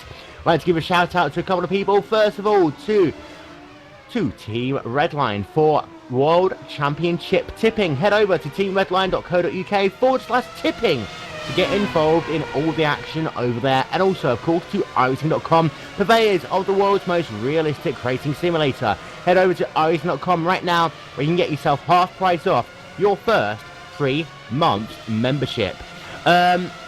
Meanwhile, we're going to have a look down the field just a little bit. We're going to keep an eye out on that battle between Stephen Michaels and Alex Simpson. Alex Simpson right now in that Apex Racing UK machine scored in the 7th position. Stephen Michaels in the 6th position in that number 20 car. The gap is 0.6 of a second on the racetrack. Last time by, Alex Simpson was 0.2 of a second faster than Stephen Michaels. And as they come down that long back straightaway once again into the 130R, it looks as though Simpson's closing just a little bit. But now Stephen Michaels has a little bit of attention of Enzo Benito. And this will help Michaels out a little bit because of the fact that Michaels will start getting the draft from Enzo Benito on these straightaways, which will help his top line speed and help keep Alex Simpson behind. That last time by, those two guys were separated about a tenth of a second between them on the racetrack. So Simpson is coming, but they're both catching Enzo Benito, who last time by did a 1 minute 30.637. Retirees from this race, we're going to run through them very quickly. There are a lot of them. In reverse order: Urabe, Matis Egger, Yuda Narumi, Martin Patilla, Ilga Hapado, who of course started second, Max Delorco, David Corp, Simon Kittel, João Cordasso, Fulvio Barazini, Pablo Lopez, Pierre Abritsu, Yoni Tamara, Andrew Sakam, Dion Vergers, all out of the race. Mo Garfido, 3 laps down but still running. Christian Laurent, Wes Richards, Jeremy Boutaloop, Michel Mansuni, Martin Conke and Miguel Martin all scored 1 lap down. Just 13 cars scored on the lead lap. The last one of them right now is Ben Cornette in the number 14 machine.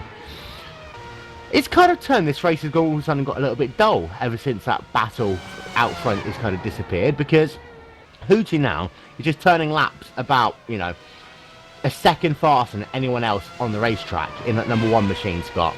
And it's showing once again why he's a 3-time champion. Hugo Louise, now, you know, he's made his pit stop, has nothing for Gregor Hootie. Actually, Kirchhoff has nothing for Gregor Hootie. And Hootie is just dancing away into the Japanese sunsets. Yeah, he definitely is, and of course, as you said, it just reaffirms why he's a 3-time champion. But going back to Hugo Louise, something I've noticed for a while, I'm quite stumped by this, because if you look behind, just immediately behind Hugo Louise, you've got Jeremy Boutaloop, who's in 17th position. I'm not quite sure what he's doing, because he's right on the back of Hugo Louise. Doesn't seem to look he wants to try and overtake or anything, but he's running at exactly the same pace. And I'm just wondering if Hugo Louise is kind of thinking, Jeremy, you're lap down in 17th. What exactly are you doing tailing me this closely? Because if Jeremy misjudges his braking me that quickly, of course, you know, admitted braking maybe to Casio Triangle, into Spoon Curve, whatever, there's a real chance he could bring Hugo Louise with him, and that could be 3rd place out the window. So Jeremy's going to have to be very careful indeed not to try and get Hugo Louise caught up in anything he tries to do here. He'll have a toe down towards the 130R, but, you know, I mean, obviously lapped cars are allowed to try and get back past to get their lap back, but of course, you know, when you've got someone who's battling for second in the championship, you don't really want to get too involved with them, so Jeremy's going to have to just watch it here and not do anything too drastic to try and compromise Hugo's race. And we do know that the Radical cars normally set themselves up with a very high, long 7th gear. And that might be the reason why. If he can keep Hugo Louise in draft range, he can gain a couple of tenths per lap over the cars that he's trying to chase down right now. And the cars he really is trying to chase down is Michel Mansuni, who is only 2.1 seconds up the racetrack. And also, let's think about this logically. If Hugo Louise creates that hole almost where Mansuni's going to have certain pass, because let's not forget, blue flag rules do exist in the World Championship Series. It's unlike any of the other series in iRacing. So, oh, look at this, Boutaloop does go down to the inside there. And that's only because Hugo Louise went wide, and he did allow Hugo Louise to then go back past him, and it cost Boutaloop 7 tenths of a second there in one corner.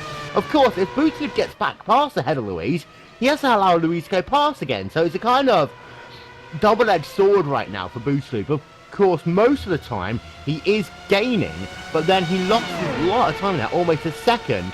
Meanwhile, Martin Cronke on the rear of Miguel Martin as they come down into the 130R. Does look as though that Cronke lost a little bit through the centre of the 130R, not allowing him to gain the advantage down into the Casio Triangle. But if he can get a good run onto the gases, that if he does, he might be able to try and set something up into turn number 1. This is probably the best passing opportunity. We have seen that for the last couple of races here at Suzuka in the World Championship Series, down into turn number 1, but Cronke thinks better of it. He doesn't commit to it this time by. And Martin Cronke, let's not forget, he is battling really to stay within touching distance of everyone in the top 10, because he's scored 7th right now. He's 3 points back from Stephen Michaels, and he's really wanted to get back past Michaels, who scores 6th in the championship right now. Cronke, of course, he took a couple of races off earlier on in the season, was involved in that incident at the start of the race, Scott, and is struggling to get past Miguel Martin, that 50 car right now. He certainly is getting caught up in that dirty air, and of course he's got to be careful because behind he's got, and looks to be that is actually Kirchhoff coming through to lap them both. So I wonder if this could be a similar situation, of course, that Bootaloop has with Luis, where if Kirchhoff can just about try and open the gap between, open a gap up between Martin and regular Martin and Martin Krogius. Krogius to the inside, and Spoon Curver gets the job done. Just to be mentioned that. Bold move.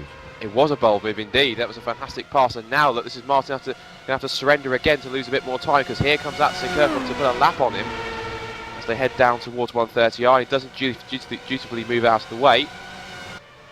Just lost back in time before the 130R, so that really hasn't worked out at all for Martin. Lost the on-track position. And Bootaloop's coming in this lap. It looks like Bootaloop is coming in. How can he be coming in this lap? We're going 42 laps into this race. But he's saying that he's going to be coming in this lap, and he does indeed come in. So was Bootaloop actually on a two-stop strategy? He was. So, in fact, no, he had to come in early in this race, let's not forget, because he was involved, I believe, in that incident that happened in the first couple of laps of the race. He topped it up completely with gas to see how far he could go, and that's why his lap times have probably been off a little bit. But he's now on pit road, and he's going to lose an absolute ton of time to Michele Mansuni. 23 seconds he's going to be behind by the time he comes out of pit road. Meanwhile, Enzo Benito is catching slowly to the rear of Jake Sturgis. I talked earlier on about Alex Simpson is catching up to the rear of Enzo Benito. And Alex Simpson has been able to get ahead of Stephen Michaels. Something has happened in the last couple of laps to Stephen Michaels. He did a 1 minute 36.6 at some point. So he's had a bad lap, and Alex Simpson is now ahead of Stephen Michaels, back up into 6th position on the racetrack. And Simpson is flirting with the opportunity to get into the top 5 right now, because Simpson is a second back from Enzo Benito, who is a second back from Jake Sturgis on the racetrack. What a great drive by that 67 car, who's shown all the way through this race that just because you're not a WCS licensed driver, if you can get into the race, you can really do not only yourself, but your team and that entire division proud. Oh, definitely. It does prove that, of course, the Pro Road Racing Series does produce some fantastic talents, and of course Alex Simpson appears to be one of them, as he's really putting on a great show. And it wouldn't surprise me if he starts getting offers from some of the top teams going forward, maybe for next season, off the back of this performance. But of course, this is only one race. Of course, if he turns up at Montreal, he'll have to do it all over again to try and prove this wasn't a fluke, and it wasn't just the fact that he enjoys the Suzuka circuit. But he is keeping both Sturgis and Benito in striking distance, so if those two come together, it's a great chance for him to make up 2 positions. But he's got every chance now in his final 10 laps to potentially get himself, in his debut race, a top 5 finish. And how sweet that would be for a pro race red racing driver. I think it would be indeed. And of course, as I say, I think we'll have to confirm this, but I believe it's the second best qualifying position we've seen from a Pro Series driver, at least in the last couple of years. Of course, Luca Natale stunned everyone when he was only an A-class driver. He didn't even have a black stripe at that particular point in time. But Simpson continues along, and the gap is about 7/10 of a second, 6/10 of a second on the racetrack. Last time by, he closed 3/10 of a second to Enzo Benito. He's right there in the draft range right now. And of course, the Apex racing car, who probably knew they'd have to go with a very unique setup when it comes to that 7th gear. And it does look as though that they are losing just a little bit in a straight line, but we'll keep an eye out on them as he comes out of Spoon Cove, because this will be the true test. Of course, what you have is an INX racing driver pulling an INX racing driver along the racetrack. Alex Simpson is then getting the draft of him. Benito is doing 185 miles an hour into the 130R, and about the same there for Alex Simpson, so status quo stays the same. I think if this is a straight one-on-one fight, Simpson would have it, but Benito is getting a lot of help in some ways from his teammate Jake Sturgis. He's only 1.1 seconds up the road. Well, it's the most intriguing battle on the track, of course, for 4th, 5th and 6th. Of course, also looking back, keeping tabs on the battle for 11th between Marcus Catton and Michael Goman, which last time around they went across the line the gap was only 4/10 of a second, so you need to keep an eye on that one, see how that one plays out, and they're already down the back straight. In fact, they are coming down the back straight right now, so let's see if Goman can close in. And he's getting closer in the draft, but down towards 130R. Can cannot still get through. Weird apexes for those two drivers. And Gorman is using a lot of the curve on the inside of the 130R. Of course, we have seen that go horribly wrong for a couple of drivers. I do need to correct myself, by the way. Rico Latalo had a Pro Series license when he took pole position for a race at Road Atlanta in the World Championship Series. And we have confirmed that it is the second best position for Alex Simpson. However, although Kirchhoff, it is coming to my mind, maybe Kirchhoff might have been higher. We'll have a look for the history books. The history books are fun to look at. Gorman, however, he's been a bit ragged today, I have to say. He's had some good speed in that 73 car. Again, a Pro Series driver racing along some of the more established WCS drivers. Gorman has been a little bit ragged, but he's all over the rear into some corners. The one thing I think with Gorman is he's just not setting his passes up properly here today. You saw just a very good point of that there into the dangers. He just took a very weird line into the corner, and he lost himself a couple of attempts for a second that he could have used to perhaps go down the inside into the hairpin. Well, I think he's just going about it his own way. I think to try and make sure he can try and set up a pass. But of course, you know, some orthodox lines, some corners do end up working. It just all depends on how you drive it and how you decide to set it up. But of course, Gorman now is going to get another run of some sorts down the back straight. Not as close as he was last time around, but he will close in a little bit now down this back straight. Down towards 130R again. And let's see, apex speed, 186 miles an hour through the apex. Because Kassen was probably a little bit slower, probably about 2 or 3 miles an hour slower than that. And looking at how much curb that Kassen takes compared to Gorman, as you mentioned. A lot of curb on the inside of the first part, and that helped him get a better line through the second part of the Casio triangle. And you can see that, I think because of that, Kassen's now managed to pull just a smaller bit more gap. The gap's about 1/4 second between the two of them as they run nose to tail down towards the first corner. So Gorman's running out of time. He's got about another 6 laps to go now before he can make this pass. So getting caught on this dirtier through the S-curves is really going to hurt his tyres and really compromise any chance of passing. But he's actually not having issues. He's not having issues for some reason. He's one of those drivers that's not having issues at all through the S-curves. And, you know, he's right there. He's actually gaining speed through the S-curves. And once again, he's going to try and look down to the inside into the dangers. You don't make a pass into the dangers.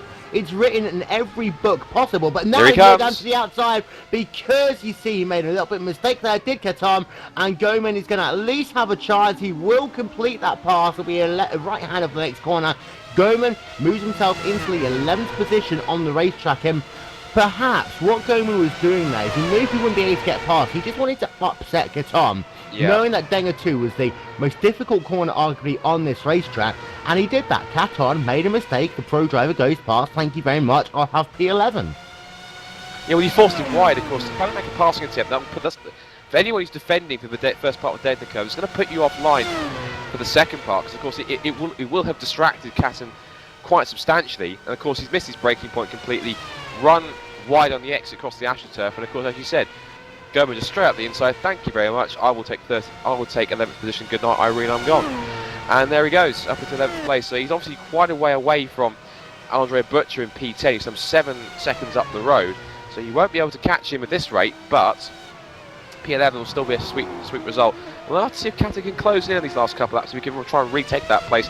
But the pace that Michael's running at the moment, even in the, as we saw in the dirt, through the S-curves, I don't think he will be able to do it. Stephen Michaels is making a second pit stop. His car is on pit road. I'm wondering whether he had a crash somewhere. So Stephen Michaels, his day has gone from bad to worse. We're just going to see exactly what happened to him. We'll get a replay up on your screen in just a moment's time. And once again, it was at the Dengers. Denger number 2 once again. This is working himself on lap number 48. First corner okay, then he was on the curb all the way through and he just lost the inside of the car. Bump, he went literally as the underpass part of the section went on the underneath, and he is out of the race. That is horrible there for Stephen Michaels, and this is going to be a bit of a sigh of relief for Martin Kroenke. He will actually move up his position now in the championship standings unless Michaels gets his car back onto the racetrack. I don't think he will, but that's taken a little bit of pressure from the rear of Alex Simpson, who continues his charge on Enzo Benito in the battle for 5th position on the racetrack, and Benito goes a little bit wide there on the exit of the second Denger, and that allows Simpson to close that gap just a little bit more in the battle for P5 right now. I'm going to run through your top 10. Gregor Hutu, as he starts lap number 50, leads this race by about 16 seconds over Atsi Kirkhoff, who's coming down into the 130R right now. So it's a team red line 1 and 2. Hugo Louise now coming down into the triangle. He's in third position. Jake Sturgis, he's working himself on the back straight in fourth. Enzo Benito is second back, and Alex Simpson a half second back from him. They are drivers 4th through 6th. Timo Ivanen is in the 7th position. Jason Lover in 8th. Andre Borgia in 9th. And now into the top 10 is Michael Goman. So 2 pro drivers running in the top 10 here at Suzuka. A sterling job by future drivers in the iRacing.com Pro Series of road racing. And we've got a pass. No, it's not happening there. That's just a slow car, which is Mo Garfido, as Jake Sturgis is just trying to work on the outside of him. But Alex Simpson, like last lap, lost 0.2 of a second to Enzo Benito. And for Simpson, I mean, he's still sat in that 6th position. A top 5 would be great. He just needs to remember, he's still got to bring that car home if he's going to score any points. Yeah, and of course, like I said, at the top, it's getting 6th position. There's nothing to be ashamed about. Of course, his first ever World Championship race, of course. Top 5, as you said, would be fantastic. Top 4, even better if something happens to Jake Sturgis as well. But still, he can take pride in today's performance. It's definitely a step in the right... excuse me, step in the right direction. And of course he's now got still 3 laps to try and do something, but I think unless Enzo Benito makes a major mistake at some point on these last say 2.5 laps or so, that I think it possibly could be all done and dusted. I think Benito's just about got enough to maintain that position, so we'll have to wait and see how this all plays out. I'm going to alert you to something very quickly, that Ben Cornette, I don't know if he's saving fuel or what, but there is a gap closing right now between Martin Cronkite and Ben Cornette. That gap is down to 2 seconds on the racetrack with 3 laps to go. Last lap, a 1 minute 31.2 for Ben Cornette. Last lap, a 1 minute 29.7 for Martin Cronkite. That gap is now under 2 seconds, and it's going to be Redline versus My3 ID in the mid-pack for once, which is going to be interesting, as you've got Atsi Kirkhoff. What's happened to Atsi Kirkhoff? Oh, he's right behind Ben Cornette right now by the look of it. I don't know. Has Atsi Kirkhoff just gone off somewhere or something? Because I don't think he was as close to Cornette. No, he hasn't. But, of course, Cornette is going to have to move out of the way for his teammate. So Atsi Kirkhoff will go past him. And then, of course, yeah, he's not allowing Atsi Kirkhoff to go past. And, of course, blue flags will be waving at Ben Cornette. But the interesting point is, if Atsi doesn't try and commit to make the pass and stays behind Ben Cornette, then iRacing stewards can't penalise Ben Cornette because it's to a teammate. So, could Kirkhoff be helping out Cornette a little bit here? I was going to say, do you think possibly this is... I did suggest this, but there goes Kirkhoff to be said that. But do you think possibly that was a bit of a hint, possibly try to give Ben a bit of a buffer to Martin Cronkite behind? If it was, it's worked to a point, because Cronkite is pretty close now. And Kirkhoff now can go on his merry way because he is now. And also just look at the background. Hugo Luis isn't too far away either. Of course, within the last couple of laps, he won't be able to do anything. But just see Hugo Luis is still there, looming large. The gap as they come across the line, it's now 3.9 seconds. And looking gone at up the a little times, bit there. Yeah, he was. Oh no, it's not. It's 0.5 of a second. It really is 0.5 of a second. And also, you can see the time it lost that Kirkhoff had, because Kirkhoff's last lap time was a 30.7. We compare to Hugo Luis's time, that was a 29.2. So Luis found a second and a half on that lap just through Kirkhoff getting stuck behind his teammates. So that's just how much of an effect that Ben Cornette had. So really, that was more of a hindrance rather than a help for Atsi Kirkhoff. Yeah, I'm still confused as whether the radio message didn't get through to Cornette. Look at Cornette now. Yeah, and here comes Martin Cronkite, and he's going to go on the outside into Spoon Curve. This could be interesting, and he won't get the job done, but he will get the cut under. Cronkite tried to switch across, and he just didn't have the right position to do it, but he's going to have another run.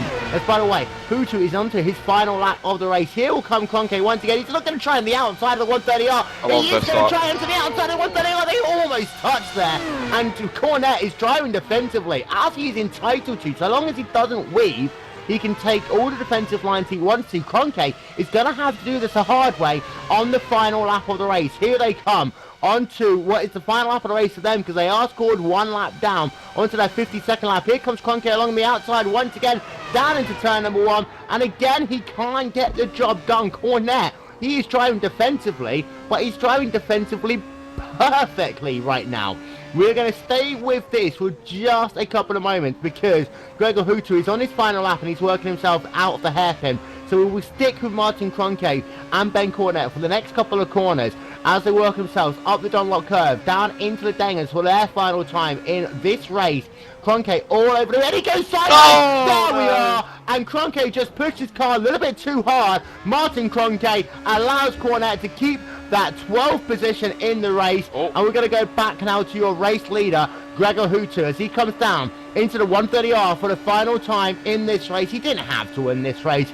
And as Scott said at the start of the race, the shackles have been removed. This is Gregor Hutu at his absolute rawest, purest best.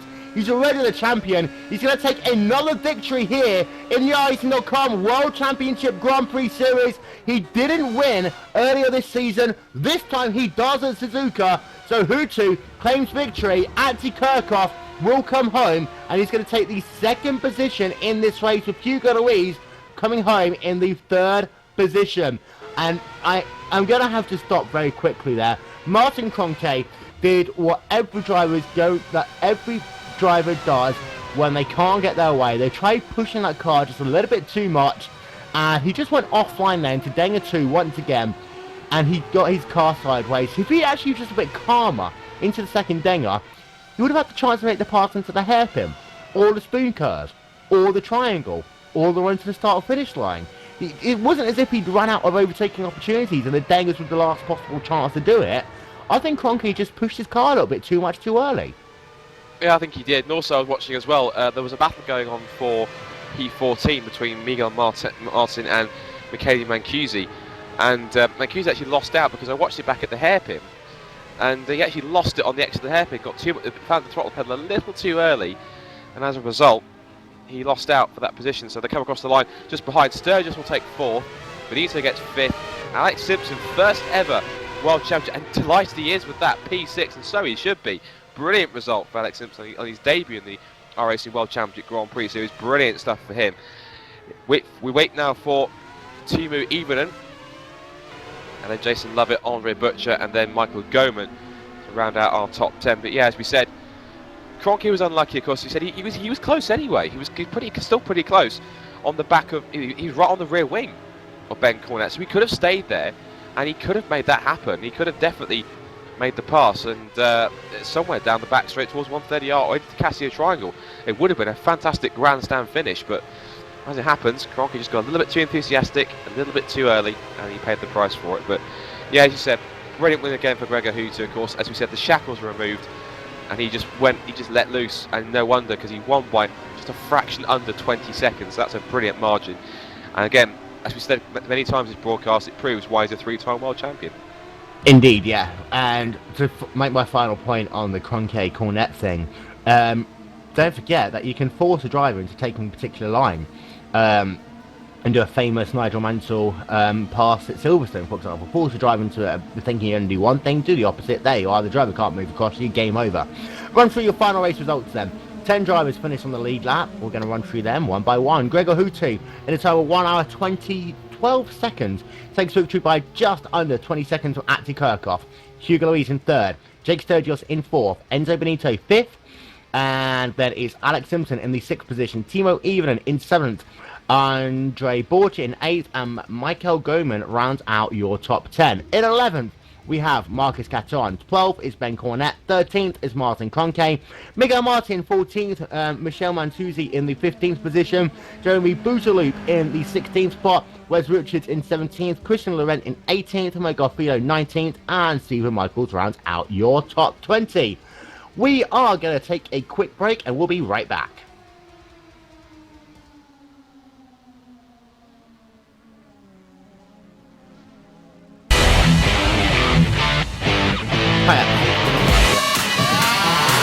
Okay.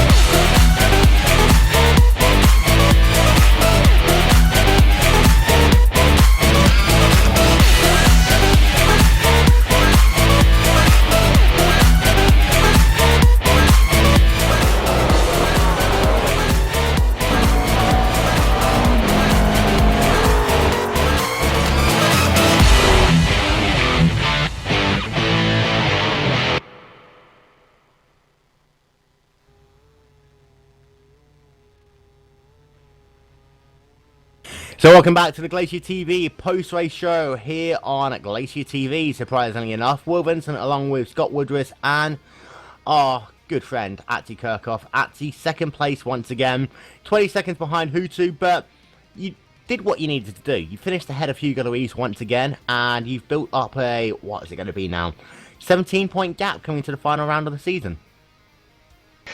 Yeah, hi everybody. Yeah, this is the best result I could ever wish for. I'm feeling crazy sick, and I've been sick for a couple of days.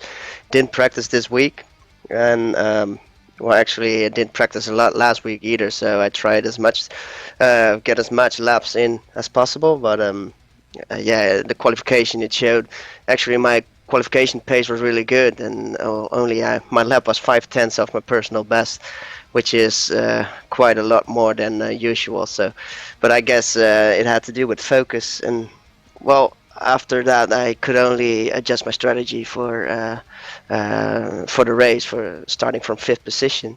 So I loaded my car up with fuel and tried to stick with the pack as much as possible. And take us through your race, because I mean it's been pretty boring, I'm going to say, for the most part, really.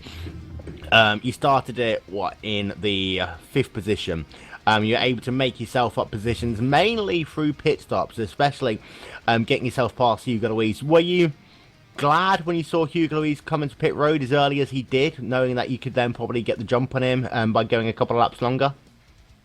Oh yes, and well, actually before that my focus was on first the first turn was most important. It was quite tricky there, and some stuff happened there. I'm not sure what happened. I need to look at the replay, but I think Ilka got hit, or at least he spun out, and as bad as it for Ilka, he's having a terrible season so far, although his pace is great. But that gave me that spot, and I got to 4th position. After that, I saw that Jake was quite a bit lighter on fuel. So I tried to stick with him, and he had some moments which brought me back into within 2 seconds. So I tried to push as hard as I could just to keep up, and my pace was really good actually, and I couldn't match that today in practice. And considering my feeling today, I'm really happy with the pace. But after Jake made a mistake, he lost too much speed on the back straight, and I was able to pass him. And yeah, from there, Hugo and Gregor, they were far away. I could only hope for Hugo to be much lighter, and he was. Actually, I was surprised by the gap. He was behind me after I left the pits, but when I saw he was like 3 seconds behind, I knew I just had to calm myself down and relax and finish the race. I couldn't match my pace either in the last stint. I was just too tired, I guess. And let's talk about the last part of the race. You were stuck behind your teammate, Ben Cornette, for almost an entire lap. Was it just a miscommunication there between yourself and Mr. Cornetto? Yeah, we just had a small discussion after the race, what really happened, but it turns out he thought we were in the final lap, or with 2 laps to go, and he had Martin closing into him really, really fast. But yeah, it's really uncomfortable to chase a car like that. So I was like, oh, I need to pass him. I don't know what he's doing. But when I saw Martin behind me, I checked the standings and I saw they were fighting for position. So, but luckily he understood the point and he didn't notice. He told me he didn't notice Hugo was so close behind me still. So if Hugo wasn't that close, I would have played that game. But I couldn't risk it this time.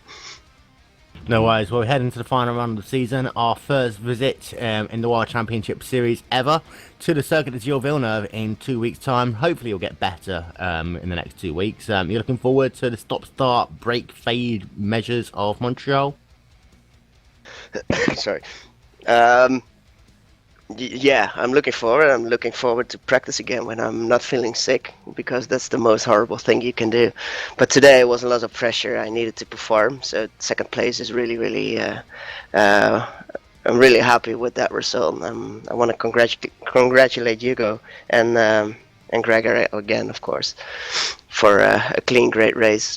And hopefully Montreal will be a big, how do you call that? Big party.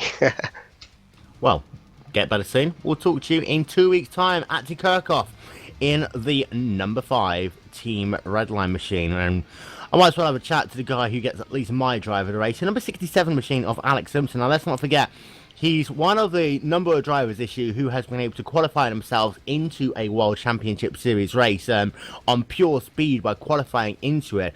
And the 67 car comes home in the 6th position, exactly the same place where he qualified. So a good job overall there, Alex, in the Apex Racing UK car.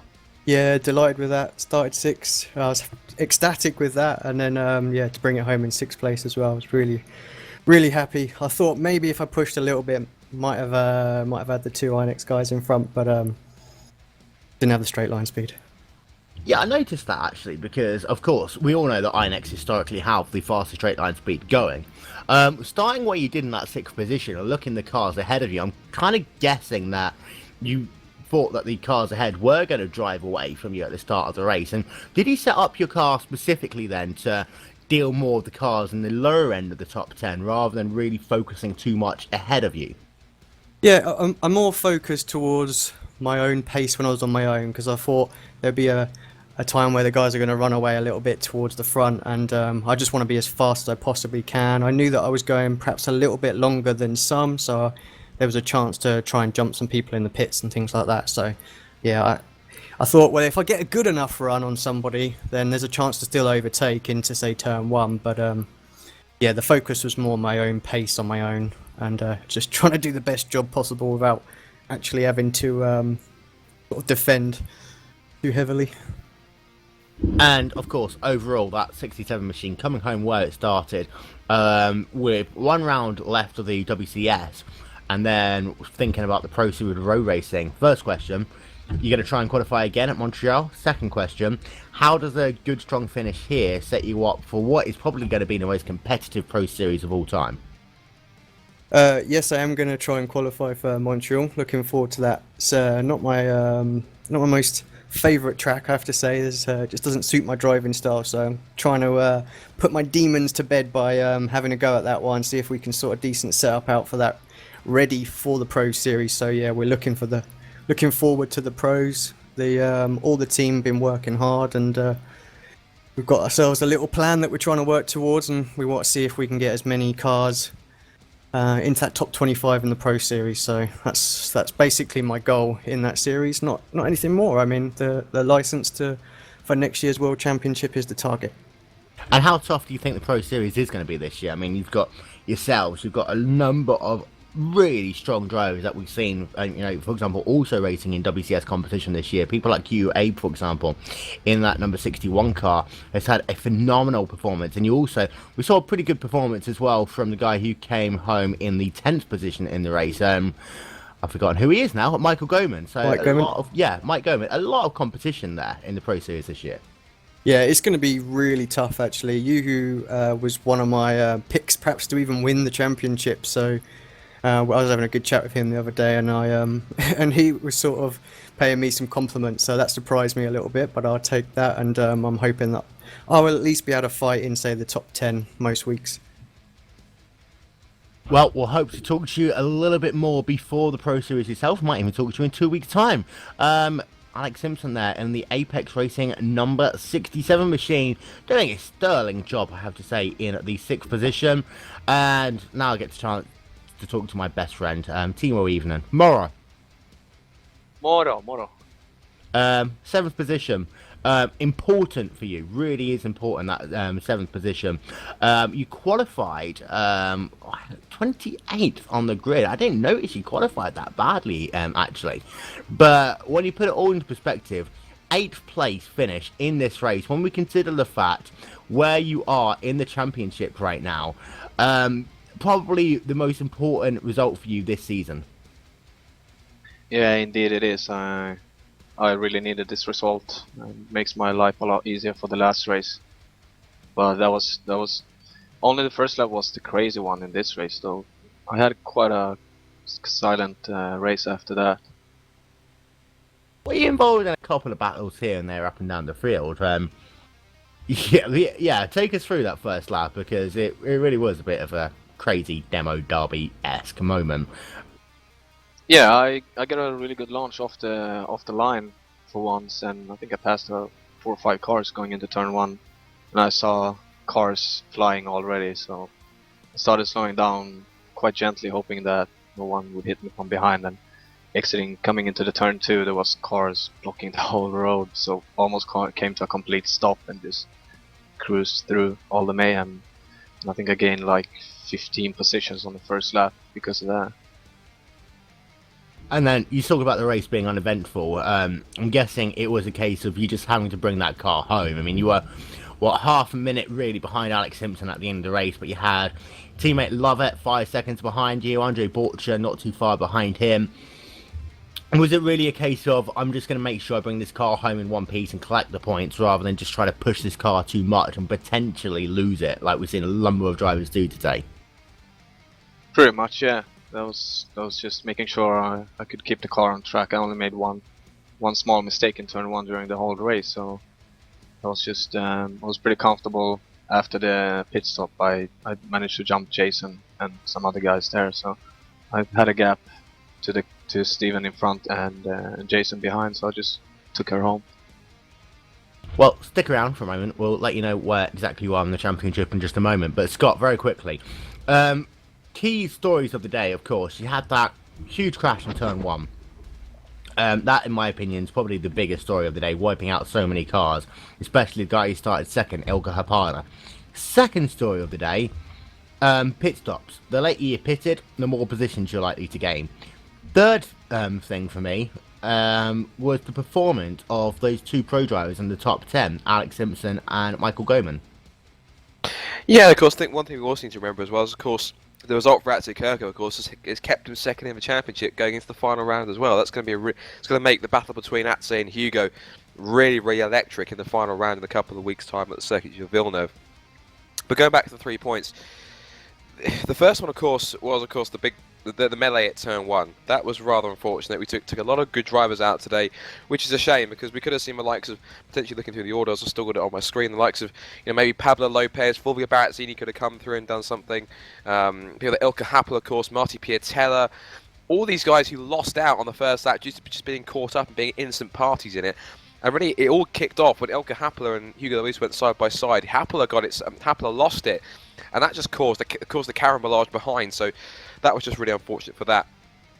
The second point was of course, the pit stops. And it really worked out for the likes of, Atse Kirchhoff running longer, and of course, and then you had the likes of, Enzo Benita getting up there. So yeah, it definitely seems as though if you could make your tyres last, it definitely did help.